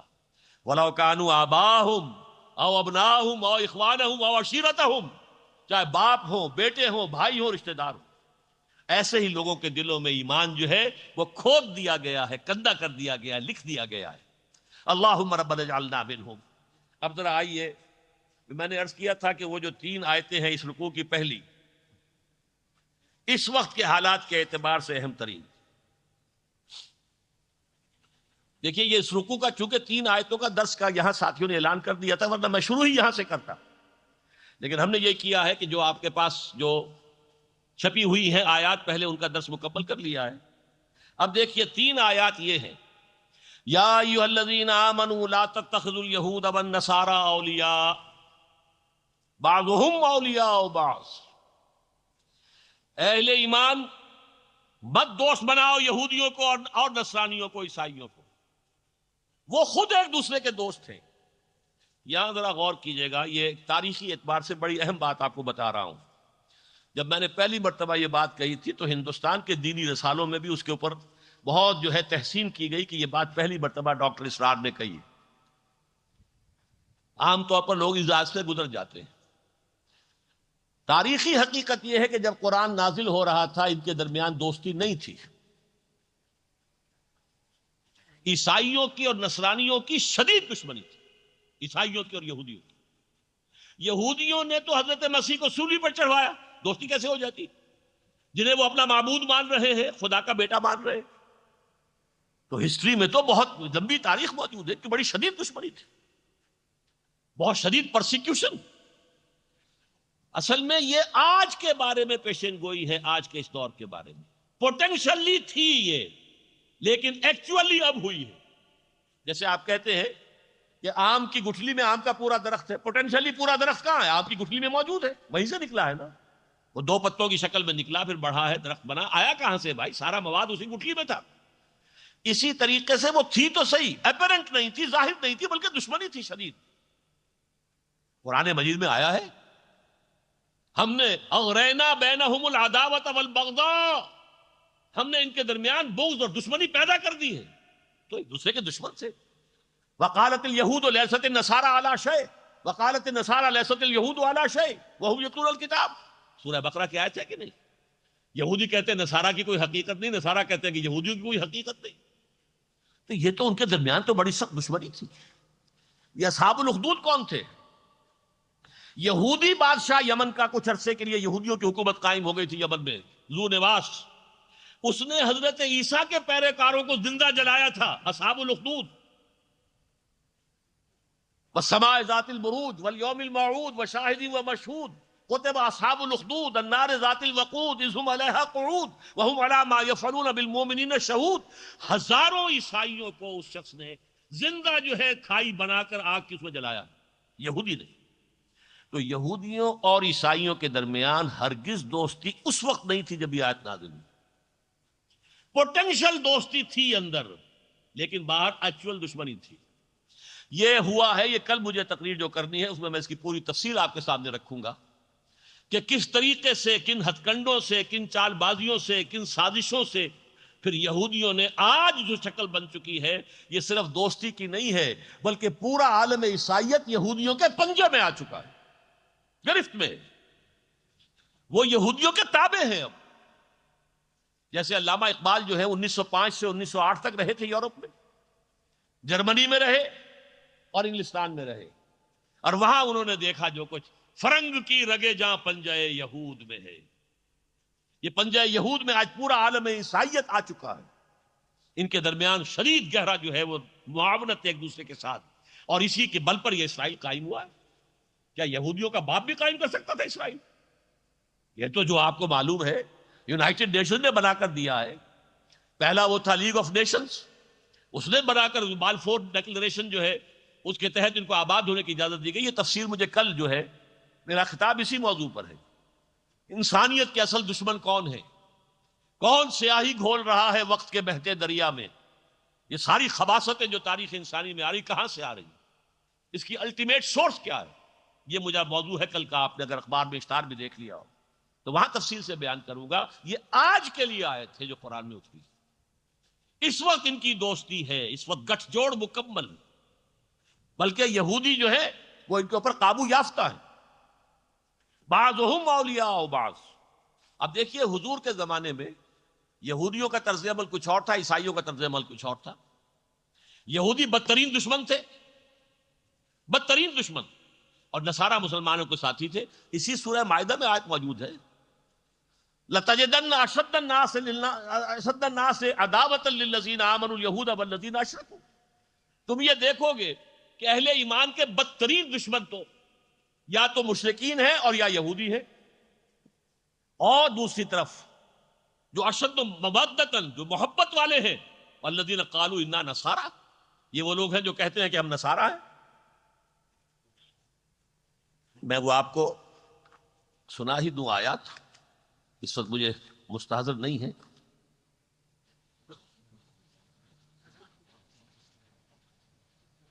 لَتَجِدَنَّ أَشَدَّ النَّاسِ عَدَاوَةً لِلَّذِينَ آمَنُوا الْيَهُودُ وَالَّذِينَ أَشْرَكُوا. تم لازماً پاؤ گے کہ اہل ایمان کے شدید ترین دشمن تو وہ ہیں جو یہودی ہیں اور مشرک ہیں. وَلَتَجِدَنَّ أَقْرَبَهُمْ مَوَدَّةً. اور تم دیکھو گے محبت میں ان سے قریب ترین وہ ہیں للذین آمنوا الذین قالوا انا نصارا، جو یہ کہتے ہیں کہ ہم نصارا ہیں، ذالک بان منہم قسیسین ورہبانا وانہم لا یستکبرون، اور یہ اس لیے ہے کہ ان میں درویش ہیں، ان میں راہب ہیں، وہ استکبار نہیں کرتے۔ آخر حضور کو پہچاننے والا بحیرہ راہب کون تھا؟ عیسائی تھا نہیں؟ حضرت سلمان فارسی کو راستہ دکھانے والا حضور کی طرف کون تھا؟ عیسائی راہب۔ نجاشی ایمان لے آیا کہ نہیں؟ ہرقل بھی ایمان لانا چاہتا تھا لیکن اس کے درباری ساتھ نہیں دے رہے تھے۔ مقوقس شاہ مصر، اس نے حضور کی خدمت میں ہدیے بھیجے ہیں۔ آپ کو معلوم ہے کہ حضور کی جو پھر کنیز تھی جن سے کہ حضرت ابراہیم کی ولادت ہوئی ہے، ماریا قبطیہ رضی اللہ عنہا، وہ کس نے بھیجی تھی؟ مقوقس نے، اور وہ گھوڑا بھی حضور کو اس نے بھیجا تھا۔ عیسائیوں کی طرف سے حضور کے خلاف پوری آپ کی زندگی میں کوئی اقدام نہیں ہوا۔ وہ تو عیسائیوں کے تحت تھا ایک بادشاہ، وہ جو ذیلی بادشاہ سمجھ لیجئے شام کا، جس نے کہ حضور کے ایلچی کو شہید کر دیا، تو اس کے ساتھ جنگ جو ہے شروع ہو گئی، وہ غزوہ موتا ہوا، غزوہ تبوک ہوا، ورنہ یہ کہ کوئی اقدام، اور یہودی بدترین دشمن۔ تو یہ آیت میں آپ کو اس لیے بتا رہا تھا کہ یہ در حقیقت اس وقت کے لیے نہیں ہے۔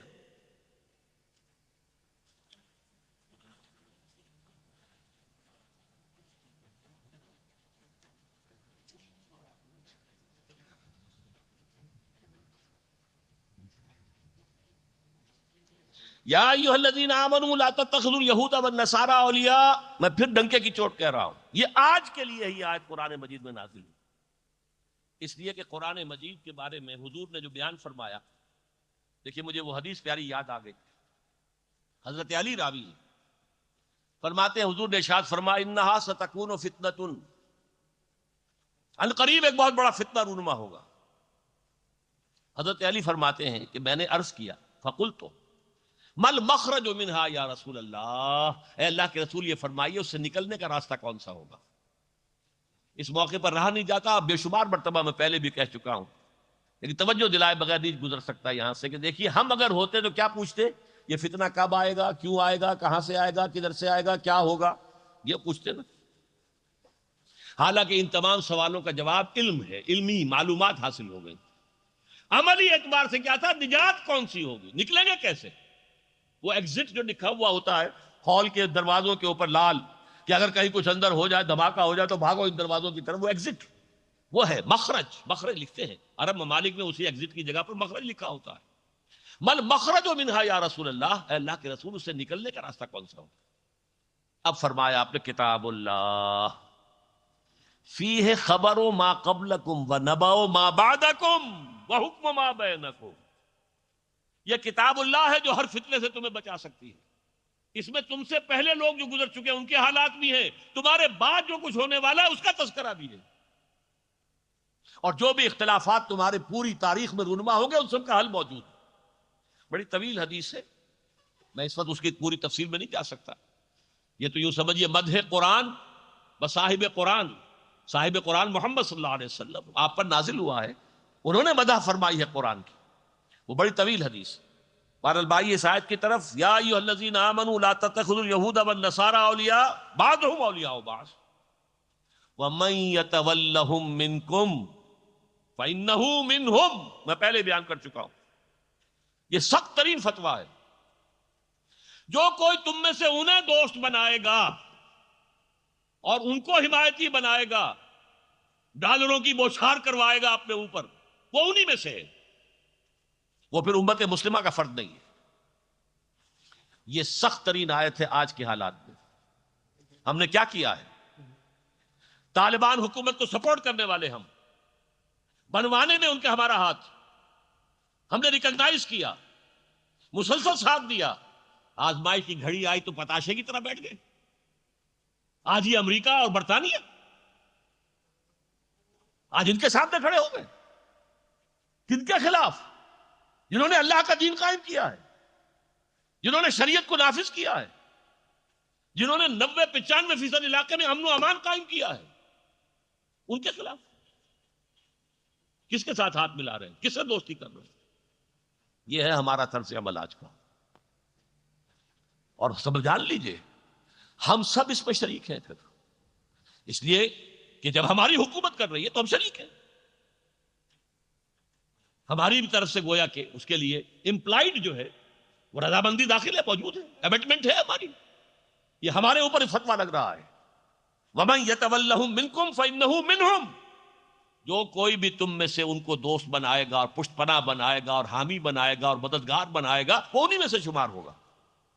ان اللہ لا يهدي القوم الظالمین، یقیناً اللہ تعالیٰ ایسے ظالموں کو ہدایت نہیں دیتا۔ اس کی کیا معنی ہے؟ زبردستی ہدایت نہیں دیتا۔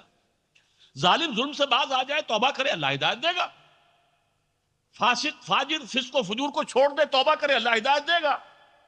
لیکن اللہ ظالم کو ظالم ہوتے ہوئے زبردستی ہدایت نہیں دیتا، فاسق کو فاسق ہوتے ہوئے زبردستی ہدایت نہیں دیتا۔ یہ اللہ تعالیٰ کی ہدایت جو ہے وہ ایسی گھٹیا شے تو نہیں ہے، وہ تو جو بھی مستحق ہوتے ہیں اللہ تعالیٰ انہی کو دیتا۔ اب سنیے اگلی آیت، اس وقت کا بہترین نقشہ جو آ رہا ہے۔ یہ 3 آیات اس وقت پاکستان کے موجودہ حالات کی عظیم ترین عکاسی ہے۔ فَتَرَى الَّذِينَ فِي قُلُوبِهِم مَّرَضٌ، تو تم دیکھتے ہو کہ جن کے دلوں میں روگ ہے۔ روگ کیا ہے؟ نفاق۔ قرآن مجید میں جیسا میں نے کہا تھا نا، T B, first stage, second stage, third stage, واقعتاً یہ مرض ہے، نفاق مرض ہے۔ پہلی سٹیج جب کہ جھوٹے بہانے بنانے شروع کیے، دوسری سٹیج جب کہ جھوٹ کے اوپر قسمیں کھانی شروع کر دی، تیسری سٹیج یہ کہ اللہ اور اس کے رسول اور اللہ کے دین کے دشمن بن گئے۔ ان کی وجہ سے ہمیں مصیبتیں پڑ رہی ہیں، ان کے دشمن بن گئے۔ یہ دیکھیے، فَتَرَى الَّذِينَ فِي قُلُوبِهِم مَّرَضٌ، یہ مرض کا لفظ جو ہے سورہ بقرہ کے دوسرے رکوع میں موجود ہے۔ فِي قُلُوبِهِم مَّرَضٌ فَزَادَهُمُ اللَّهُ مَرَضًا، ان کے دلوں میں روگ تھا، اللہ نے ان کے روگ کو بڑھا دیا۔ فَتَرَى الَّذِينَ فِي قُلُوبِهِم مَّرَضٌ يُسَارِعُونَ فِيهِمْ، تو تم دیکھتے ہو یا دیکھو گے ان لوگوں کو جن کے دلوں میں یہ روگ ہے، بیماری ہے، منافقت ہے، وہ انہی میں گھسنے کی کوشش کرتے ہیں۔ یسارعون فیہم، بھاگ دوڑ کر انہی کی پناہ گاہ میں جاتے ہیں، دوڑتے ہیں انہی کے پاس۔ کرگل کا معاملہ ہوا تو دوڑ کے بھاگ گئے۔ آپ کے وہ وزیر اعظم جو پہلے تھے وہ بھاگے ہیں جا کر کس کے پاس؟ کلنٹن کے پاس۔ مذاق اڑوایا، میرے ساتھ فوٹو سیشن چاہتا تھا نواز شریف، کیسے کیسے فکرے اس نے چٹ کیے۔ چھٹے کے دن خاص طور پر گیا ہے۔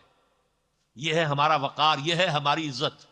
اور اب جو اس نے کیا، اب تک پالیسی اور تھی، ایک دم گرگٹ کی طرح رنگ بدل لیا۔ حالانکہ ابھی تک طالبان کی حکومت کا جو سفارت خانہ ہے موجود ہے ہمارے، واحد ملک ہے دنیا کا جس کے جہاں پر سفارت خانہ رہ گیا۔ اب سعودی عرب اور امارات کا کیا شکایت ہے؟ تو ان کی جیب میں ہے، امریکہ کی جیب میں۔ ان کی حکومت امریکہ کی وجہ سے قائم ہے، ورنہ کبھی کی ختم ہو گئی ہوتی۔ ان کا سر، ان کی جوتی انہوں نے مار مار کے جو ہے سارا ان کو، یعنی ان کا دولت بھی اپنے پاس گھسیٹ لی ہے۔ جنگ کے سارے اخراجات جو ہے خرید کی جنگ کے انہی سے وصول کیے اور اپنی اکانومی کو بہتر کیا۔ لیکن یہ کہ گھستے انہی کے اندر، جاتے پھر ادھر ہی۔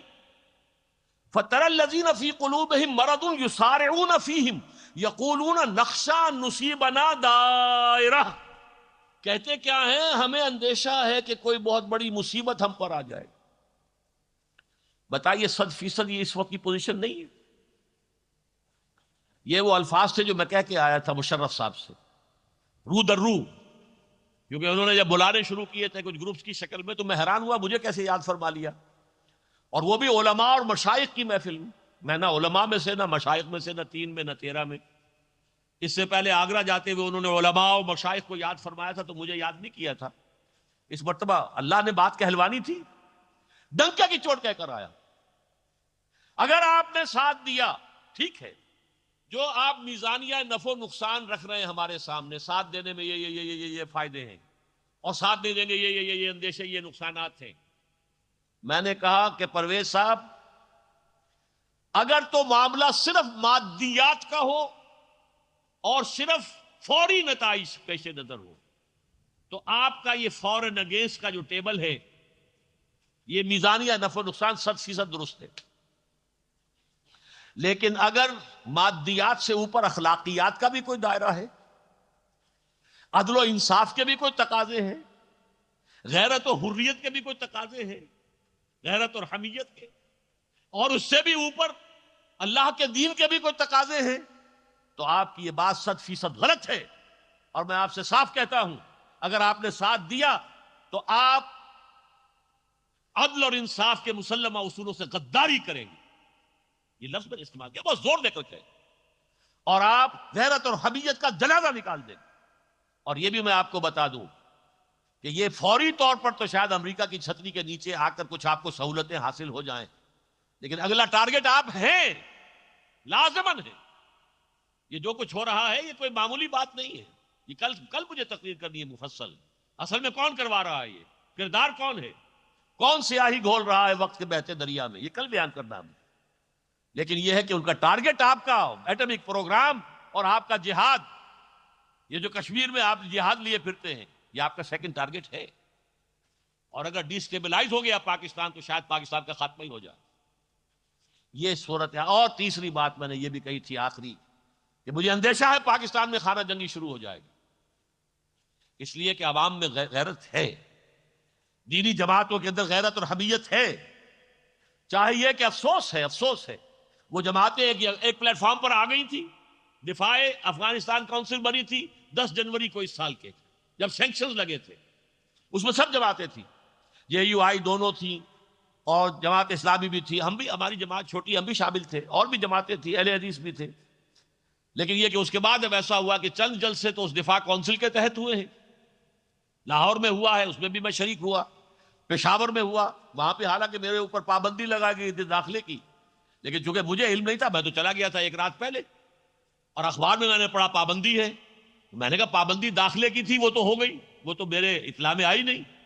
تو تقریر پر تو پابندی لکھی ہوئی نہیں ہے. تو میں خفیہ راستوں سے مسجد میں پہنچ گیا، تقریر کی میں نے، باہر ناکہ بندی کر رکھی تھی. حیران ہو کر آئے کہ یہ کہاں سے پہنچ گیا. بہرحال وہاں بھی تقریر کی ہے. لیکن اس کے بعد ایک جلسہ ہونا تھا کراچی کل، اسی متحدہ یہ جو ہے افغان کونسل، افسوس ہے کہ وہ نہیں ہوا.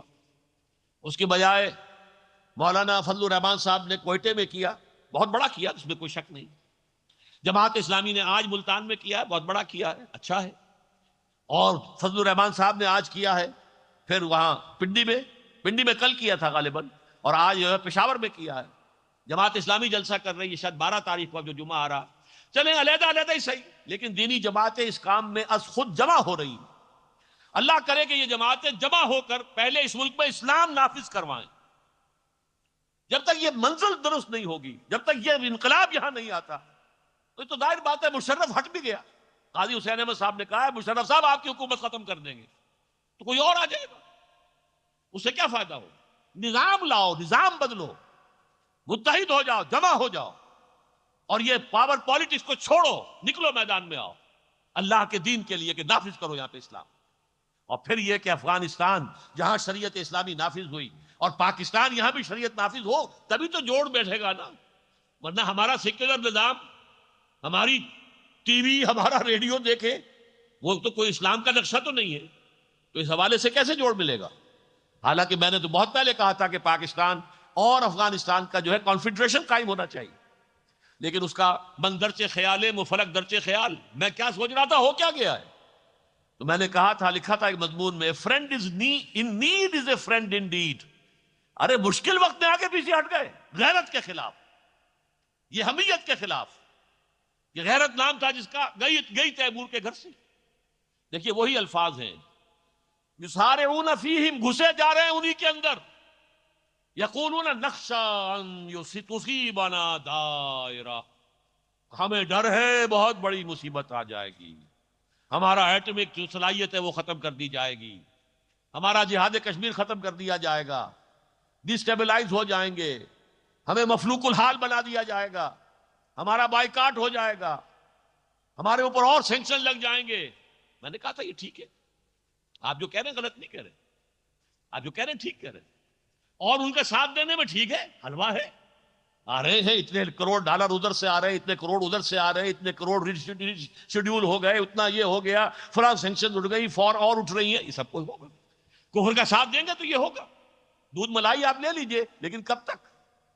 بکرے کی ماں کب تک خیر منائے گی؟ یہ جو عالمی اتحاد قائم ہو رہا ہے، یہ صرف افغانستان کے لیے نہیں ہے، یہ اسلام کے خلاف ہے.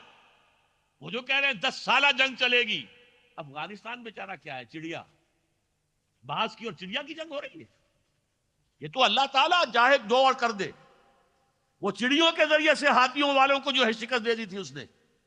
الم تر کیف فعل ربک باصحاب الفیل، کوئی عجب نہیں اللہ تعالیٰ دوبارہ دہرا دے. وہی صورت دوبارہ پیدا کر دے اللہ. لیکن یہ کہ عام حالات میں دیکھیے تو افغانستان کی حیثیت کیا ہے، کیسے کیسے اسلحہ، کیسے کیسے بمبار، خوفناک قسم کے ہوائی جہاز، اور کتنے بڑے بڑے جو ہیں ان کے یہ جو ایئر کرافٹ کیریئرز جو ہیں وہ آ رہے ہیں، جہاز سمندری. اللہ اکبر. کس کے لیے؟ افغانستان. وہاں کیا برباد کرو گے؟ وہ تو پہلے ہی برباد ہو چکا ہے. انسانوں کو مار دو گے؟ اللہ اللہ خیر سننا. کیا رہ گیا وہاں؟ ہے کیا وہاں؟ ٹھیک ہے تم نے اگر بمباری کی تھی، اگر عراق پر 10 سال پہلے بمباری کی تھی تو اس کے بعد تو بہت کچھ تھا، تم نے تہس نہس کیا. یہاں ہے کیا؟ لیکن اصل مسئلہ میرا اور آپ کا ہے، ہم اس ملک کے شہری ہیں، ہم ذمہ دار ہیں. اللہ یہ کہ وہ کلی پوری قوت کے ساتھ آپ کہیں ہم ساتھ نہیں ہیں. یہ یکجہتیاں جو انہوں نے منوائی ہیں یہاں پر، ہم اس کے خلاف ہیں. ہماری یکجہتی طالبان کے ساتھ، اسلام کے ساتھ ہونی چاہیے، عدل اور انصاف کے ساتھ ہونی چاہیے. انہوں نے کہہ دیا تھا طالبان نے پہلے ہی، ثبوت پیش کرو ہم حوالے کر دیں گے، اور آج تک کوئی ثبوت نہیں. یہ کہا اب بھی برطانیہ نے کہا ہے کہ ثبوت نہیں ہے، یہ ایسا ثبوت نہیں ہے. امریکہ خود کہہ رہا ہے کہ جس کی بنیاد پر عدالتی کارروائی کی جا سکے، ایسا ثبوت نہیں ہے. تو ایسے ثبوت کے بغیر کیسے کسی کو مجرم ٹھہرا دیا جائے؟ اور جو یہ گروپ گیا تھا جس میں میں بھی تھا، علماء اور مشائخ، ان میں سے ہر شخص نے یہ کہا تھا کہ جناب جرنیل صاحب جب تک الزام ہو اور جرم ثابت نہ ہو وہ ملزم ہوتا ہے، مجرم نہیں ہوتا. مجرم کو سزا نہیں دی جا سکتی. لیکن یہ کہ ٹی وی کے اوپر بتایا گیا کہ سب لوگوں نے جو ہے ان کے ساتھ جو ہے ان کی رائے میں رائے دی ہے. انا للہ و انا الیہ راجعون. میں نے تو جس شور کے ساتھ یہ کہا تھا یہ غداری ہوگی، نظریہ پاکستان سے غداری، اسلام سے غداری، اور صداقت اور حق اور عدل اور انصاف کے تقاضوں سے غداری، اور اس کا اندیشہ ہے کہ پاکستان میں خانہ جنگی ہو جائے. یہ الفاظ میں کیا ہے؟ تو فرمایا فَتَرَى الَّذِينَ فِي قُلُوبِهِم مَرَضٌ يُسَارِعُونَ فِيهِمْ. تم دیکھو گے جن کے دلوں کے اندر روگ ہے، نفاق ہے، وہ انہی کے اندر گھسے جاتے ہیں. پناہ گاہ انہی کو بنایا ہوا ہے. یقولون نخشى ان تصیبنا دائرہ، کہتے ہیں اندیشہ ہے کہ کوئی بہت بڑی مصیبت گردش زمانے کی ہم پر نہ آ جائے. فعسى اللہ ان یاتی بالفتح او امر من عنده. بڑی پیاری آیت ہے اس وقت کے موقع کے حساب سے. میرے دل میں امید کے چراغ روشن ہوئے ہیں. ہو سکتا ہے اللہ تعالیٰ فتح عطا فرما دے اہل ایمان کو، یا اپنے پاس سے کوئی اور ایسی بات پیدا کر دے جو میں نے ابھی کہا. اصحاب فیل کا واقعہ ہو سکتا ہے. جمل کے مالی اگر بنا لے موافق اپنا مزاج، اب بھی چمن میں آ سکتی ہے پلٹ کر چمن سے روٹھی بہار. اب بھی اور آج بھی ہو جو براہیم کا ایما پیدا، آگ کر سکتی ہے انداز گلستاں پیدا کر سکتی ہے. اللہ کی قوت ختم نہیں ہوئی ہے. واللہ واسع علیم. اس کی وسعتیں، اس کی قوتیں، اس کی قدرتیں، اس کے اختیارات عطا. ہو سکتا ہے کہ اللہ تعالیٰ فتح لے آئے. یہ سمجھ رہے ہیں منافق کہ فتح انہی کی ہوگی. کیا پتا انہیں ذلت اور رسوائی کا سامنا کرنا پڑ جائے. کوئی زیادہ پرانی بات تو نہیں ہے، تقریباً 25 برس کی بات ہی ہوگی. امریکہ کی مہم آئی تھی کہ نہیں ایران میں، اور تباہ و برباد ہو گئی تھی کہ نہیں. اپنے ہاسٹیجز کو چھڑانے کے لیے کتنا بڑا ان کا وہ جو پروجیکٹ تھا، اور کس طرح برباد ہوا صحرا کے اندر. حالانکہ ان کا راکٹ وہ چاند پر جا کر صحیح سیکنڈ کے اعتبار سے اترتا ہے، اور زمین کے اوپر یہ حال ہو گیا. اس لیے کہ ہر قوت سے بالا تر قوت اللہ کی موجود ہے. تو عسى الله ان ياتي بالفتح. ہو سکتا ہے، قریب ہے کہ اللہ تعالیٰ اہل ایمان کو فتح عطا کر دے، او امر من عنده، اور پھر یا اپنی طرف سے کوئی خاص بات ایسی ظاہر کر دے، فَيُصْبِحُوا عَلَى مَا أَصَرُّوا فِي أَنفُسِهِمْ نَادِمِينَ، کہ پھر جو یہ نفاق اپنے دیوں کے اندر چھپائے ہوئے ہیں اس پر نادم ہونا پڑے. ہم تو سمجھ رہے تھے کہ یہ چراغ بجھا کے بجھا، یہ تو پھیل گیا نور. غزوہ احزاب کے موقع پر کیا تھا؟ محسوس ہوتا تھا کہ صحرا میں ایک چراغ جل رہا ہے. مدینہ منورہ چھوٹا سا شہر، چند ہزار کے نفوس، 12,000 کا لشکر آ گیا ہے. اذ جاؤکم من فوقکم ومن اسفل منکم وَإِذْ زَاغَتِ الْأَبْصَارُ وَبَلَغَتِ الْقُلُوبُ الْحَنَاجِرَ وَتَظُنُّونَ بِاللَّهِ الظُّنُونَ. 12,000 کا لشکر. محسوس ہوتا تھا کہ اب یہ بجھا کے بجھا، یہ چراغ بجھ جائے گا. لیکن ہوا کیا؟ آندھی آئی اور ان سب کو اڑا کے لے گئی اللہ کی طرف سے. او امر من عنده، جنگ کی نوبت ہی نہیں آئی. ایک دو مبارزتیں ہوئی ہیں کہ جو خندق کو جو ہے اپنے گھوڑے کو ایڑ لگا کر بعض لوگوں نے ادھر آ گئے، مقابلہ کیا. عمرو ابن عبد ود آیا تھا، تقریباً 90 سال کی عمر تھا، لیکن اتنا بڑا پہلوان تھا، اسے کوئی عرب میں پچھاڑ نہیں سکتا تھا. وہ آیا ہے اور اس نے آ کے جب مبارزت دی ہے، اپنا گھوڑے کو ایڑ لگائی ہے، اس نے خندق کود کر آ گیا مسلمانوں کی طرف. آؤ مسلمانوں کو ہے تم میں سے جو سے مقابلہ کرے. حضرت علی نکلے، دیکھا پستہ قد تھے حضرت علی، لمبے طویل نہیں تھے. ہنسا، تم مجھ سے مقابلہ کرنے آئے ہو؟ کہ ہاں. دیکھو میں جو بھی شخص مجھ سے مقابلہ کرنے آتا ہے میں اسے پہلے 3 آپشنز دیتا ہوں کہ مجھ سے وہ اپنی کوئی خواہش جو ہے کہے کہ میں پوری کر دوں. یعنی اسے قتل تو کر ہی دینا ہے میں نے، لیکن میں اس کی 3 خواہشیں جو ہے پوری کر دینا چاہتا.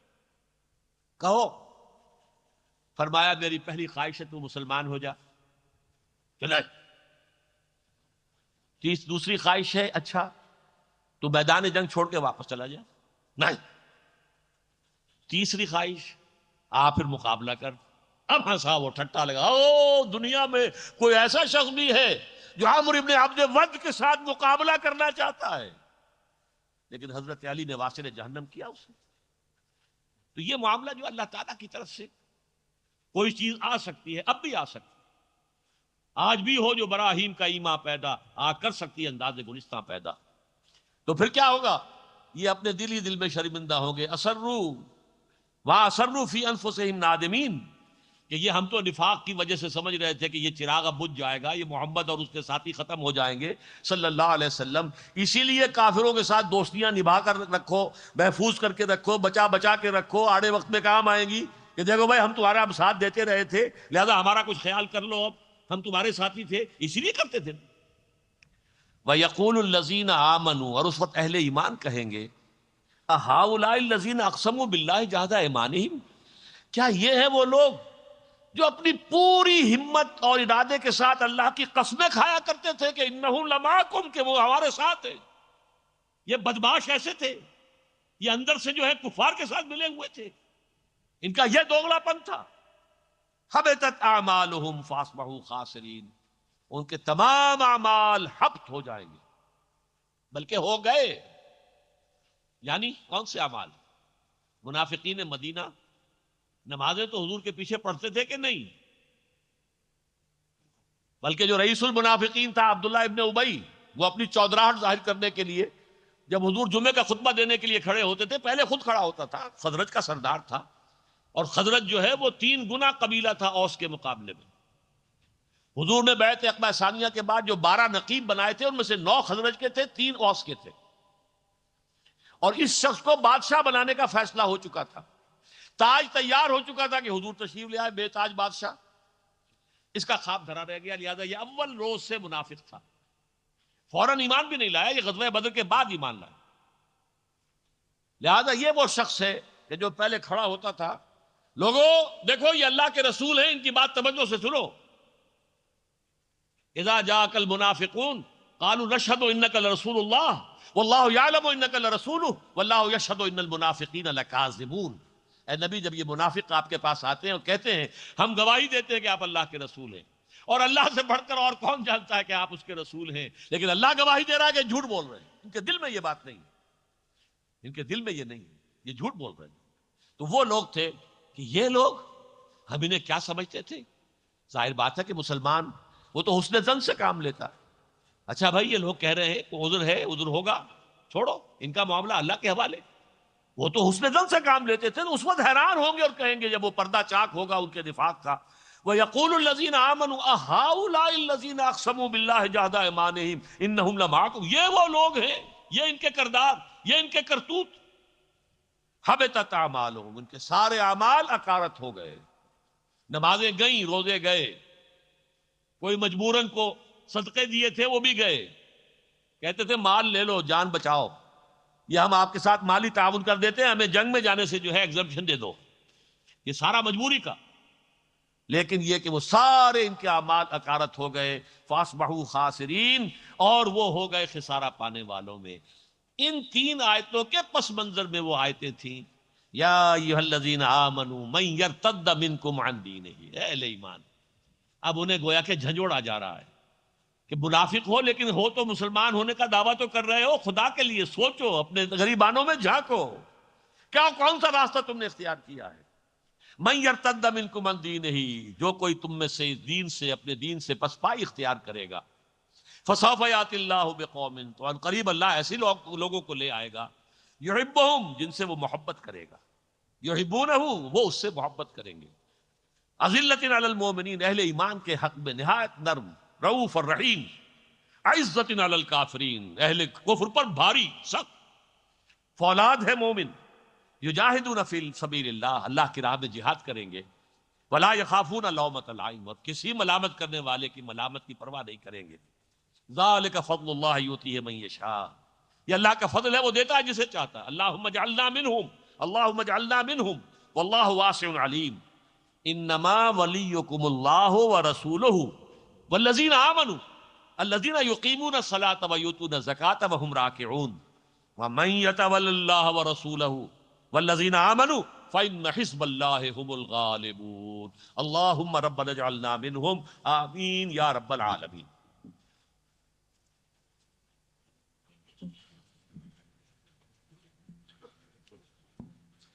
ہو حلقہ یاراں تو بریشم کی طرح نرم، رزم حق و باطل ہو تو فولاد ہے مومن۔ محترم ڈاکٹر اسرار احمد صاحب، اللہ کے محبوب بندے سورہ مائدہ کی آیات 54 تا 56 کی روشنی میں ہمیں ان کی خصوصیات سے آگاہ کر رہے تھے، اور اس سے پہلی 3 آیات کے حوالے سے انہوں نے حالات حاضرہ پر بھی کسی درجے میں روشنی ڈالی۔ اگرچہ اس سلسلے کا ان کا مفصل پروگرام کل انشاءاللہ منعقد ہوگا قرآن اکیڈمی میں صبح 10 بجے۔ قرآن اکیڈمی خیابان راحت ڈیفنس فیز 6 میں انشاءاللہ ڈاکٹر صاحب کا پروگرام کل صبح 10 بجے منعقد ہوگا، جس میں ان کے خطاب کا موضوع ہے انسانیت کے اصل دشمن کون۔ انشاءاللہ یہ تفصیلی بیان ہوگا، اور اس کے بعد سوال جواب، جو بھی سامعین وہاں شریک ہوں گے ان کے سوالات کے جوابات بھی دیے جائیں گے۔ تو اس کے لیے خواتین کے لیے بھی باپردہ شرکت کا انتظام ہے، تمام حضرات اور خواتین سے شرکت کی گزارش ہے۔ ڈاکٹر صاحب کے دروس، خطابات اور کے آڈیو ویڈیو کیسٹس اور کتابوں پر مشتمل ہمارا مکتبہ باہر موجود ہے، واپس جاتے ہوئے ان سے ضرور استفادہ کیجیے گا۔ اور آج کے پروگرام کا کیسٹ بھی کل انشاءاللہ آپ کو قرآن اکیڈمی میں مل سکے گا۔ اور آغاز میں جیسے آپ کو بتایا گیا تھا کہ انشاءاللہ رمضان المبارک کے دوران یہاں پر دورہ ترجمہ قرآن کی محفل منعقد ہوا کرے گی، جہاں ہر 4 رکعت میں جتنا قرآن مجید پڑھا جائے گا اس کا پہلے آپ کو مختصر ترجمہ اور تشریح بیان کی جائے گی، اس کے بعد تراویح میں باجماعت بیٹھیے، دعا مانگ کر جائیے، آپ تشریف رکھیے، دعا بھی ہوگی اس کے بعد۔ جی بس اسی پر میں ڈاکٹر صاحب سے گزارش کروں کہ وہ دعا کر لیں۔ الحمد للہ الذی ہدانا لہذا وما کننا لنہتدی لولا ان ہدانا اللہ۔ اگر آج جو کچھ بیان ہوا ہے اس سے آپ پر کوئی ہدایت کے راستے روشن ہوئے ہوں، کوئی ایسی حقیقتیں کہ جو پہلے اچھی طرح واضح نہیں تھی آج واضح ہو گئی ہوں، اس پر اللہ کا شکر ادا کیجیے، میرے لیے دعا کیجیے، اور اللہ تعالیٰ سے دعا کیجیے کہ الحمد للہ الذی ہدانا لہذا، کل تعریف اس اللہ کے لیے ہے جس نے ہمیں یہ ہدایت عطا فرمائی، وما کننا لنہتدی لولا ان ہدانا اللہ، اور ہم ہرگز ہدایت یافتہ نہ ہو سکتے اگر اللہ ہی ہمیں ہدایت نہ دیتا۔ لیکن اس کے ساتھ ہی دوسری دعا، ربنا لا تزغ قلوبنا بعد اذ ہدیتنا، پروردگار جب تو نے ہمیں ہدایت دی ہے اب ہمارے دلوں کو ٹیڑھا نہ ہونے دے، اس ہدایت پر استقامت عطا فرما۔ اے اللہ، تیرے نبی نے ہمیں بتایا ہے کہ تمام انسانوں کے دل تیری 2 انگلیوں کے مابین ہیں، تو جدھر چاہتا ہے پھیر دیتا ہے۔ ہمارے دلوں کو ایمان کی طرف، تقوی کی طرف، احسان کی طرف، جہاد فی سبیل اللہ کی طرف پھیر دے۔ اے اللہ، ہمارے دلوں میں سے نفاق کے بیج نکال دے۔ اے اللہ، ضعف ایمان کی لعنت سے ہمیں نکال لے۔ اللہم ربنا زدنا ایمانا وہدا وعلما نافعا وعملا صالحا متقبلا۔ اے اللہ، ہمارے ایمان میں اضافہ فرما، اے اللہ ہماری ہدایت میں اضافہ فرما، اے اللہ ہمارے ایسے اعمال میں اضافہ فرما کہ جو صالح ہوں اور جو تیرے ہاں شرف قبول حاصل کر لیں۔ اللہم انصر الاسلام والمسلمین، اے اللہ مسلمانوں کی مدد فرما۔ اللہم انصر مسلمی افغانستان، اے اللہ افغانستان کے مسلمانوں کی مدد فرما۔ علی عدوک وعدوہم، ان کے اور تیرے دشمنوں کے خلاف ان کی مدد فرما۔ اللہم لعن الکفرۃ والمشرکین، اے اللہ کافروں کو اور مشرکوں پر لعنت فرما دے۔ اے اللہ، اللہم خالف بین کلمتہم ومزق جمعہم، ان کی جمعیت کو شیرادہ بکھیر دے۔ ان کو تتر بتر کر دے، وزلزل اقدامہم، ان کے قدموں میں لرزش اور کپکپاہٹ پیدا کر دے، وانزل بہم باسک الذی لا تردہ عن القوم المجرمین، اور اللہ ان پر اپنا وہ عذاب نازل فرما جو تو اپنے مجرم لوگوں کے اوپر لازماً نازل کرتا ہے۔ ربنا تقبل منا انک انت السمیع العلیم وتب علینا انک انت التواب الرحیم، وصلی اللہ تعالی علی خیر خلقہ محمد وآلہ واصحابہ اجمعین برحمتک یا ارحم الراحمین۔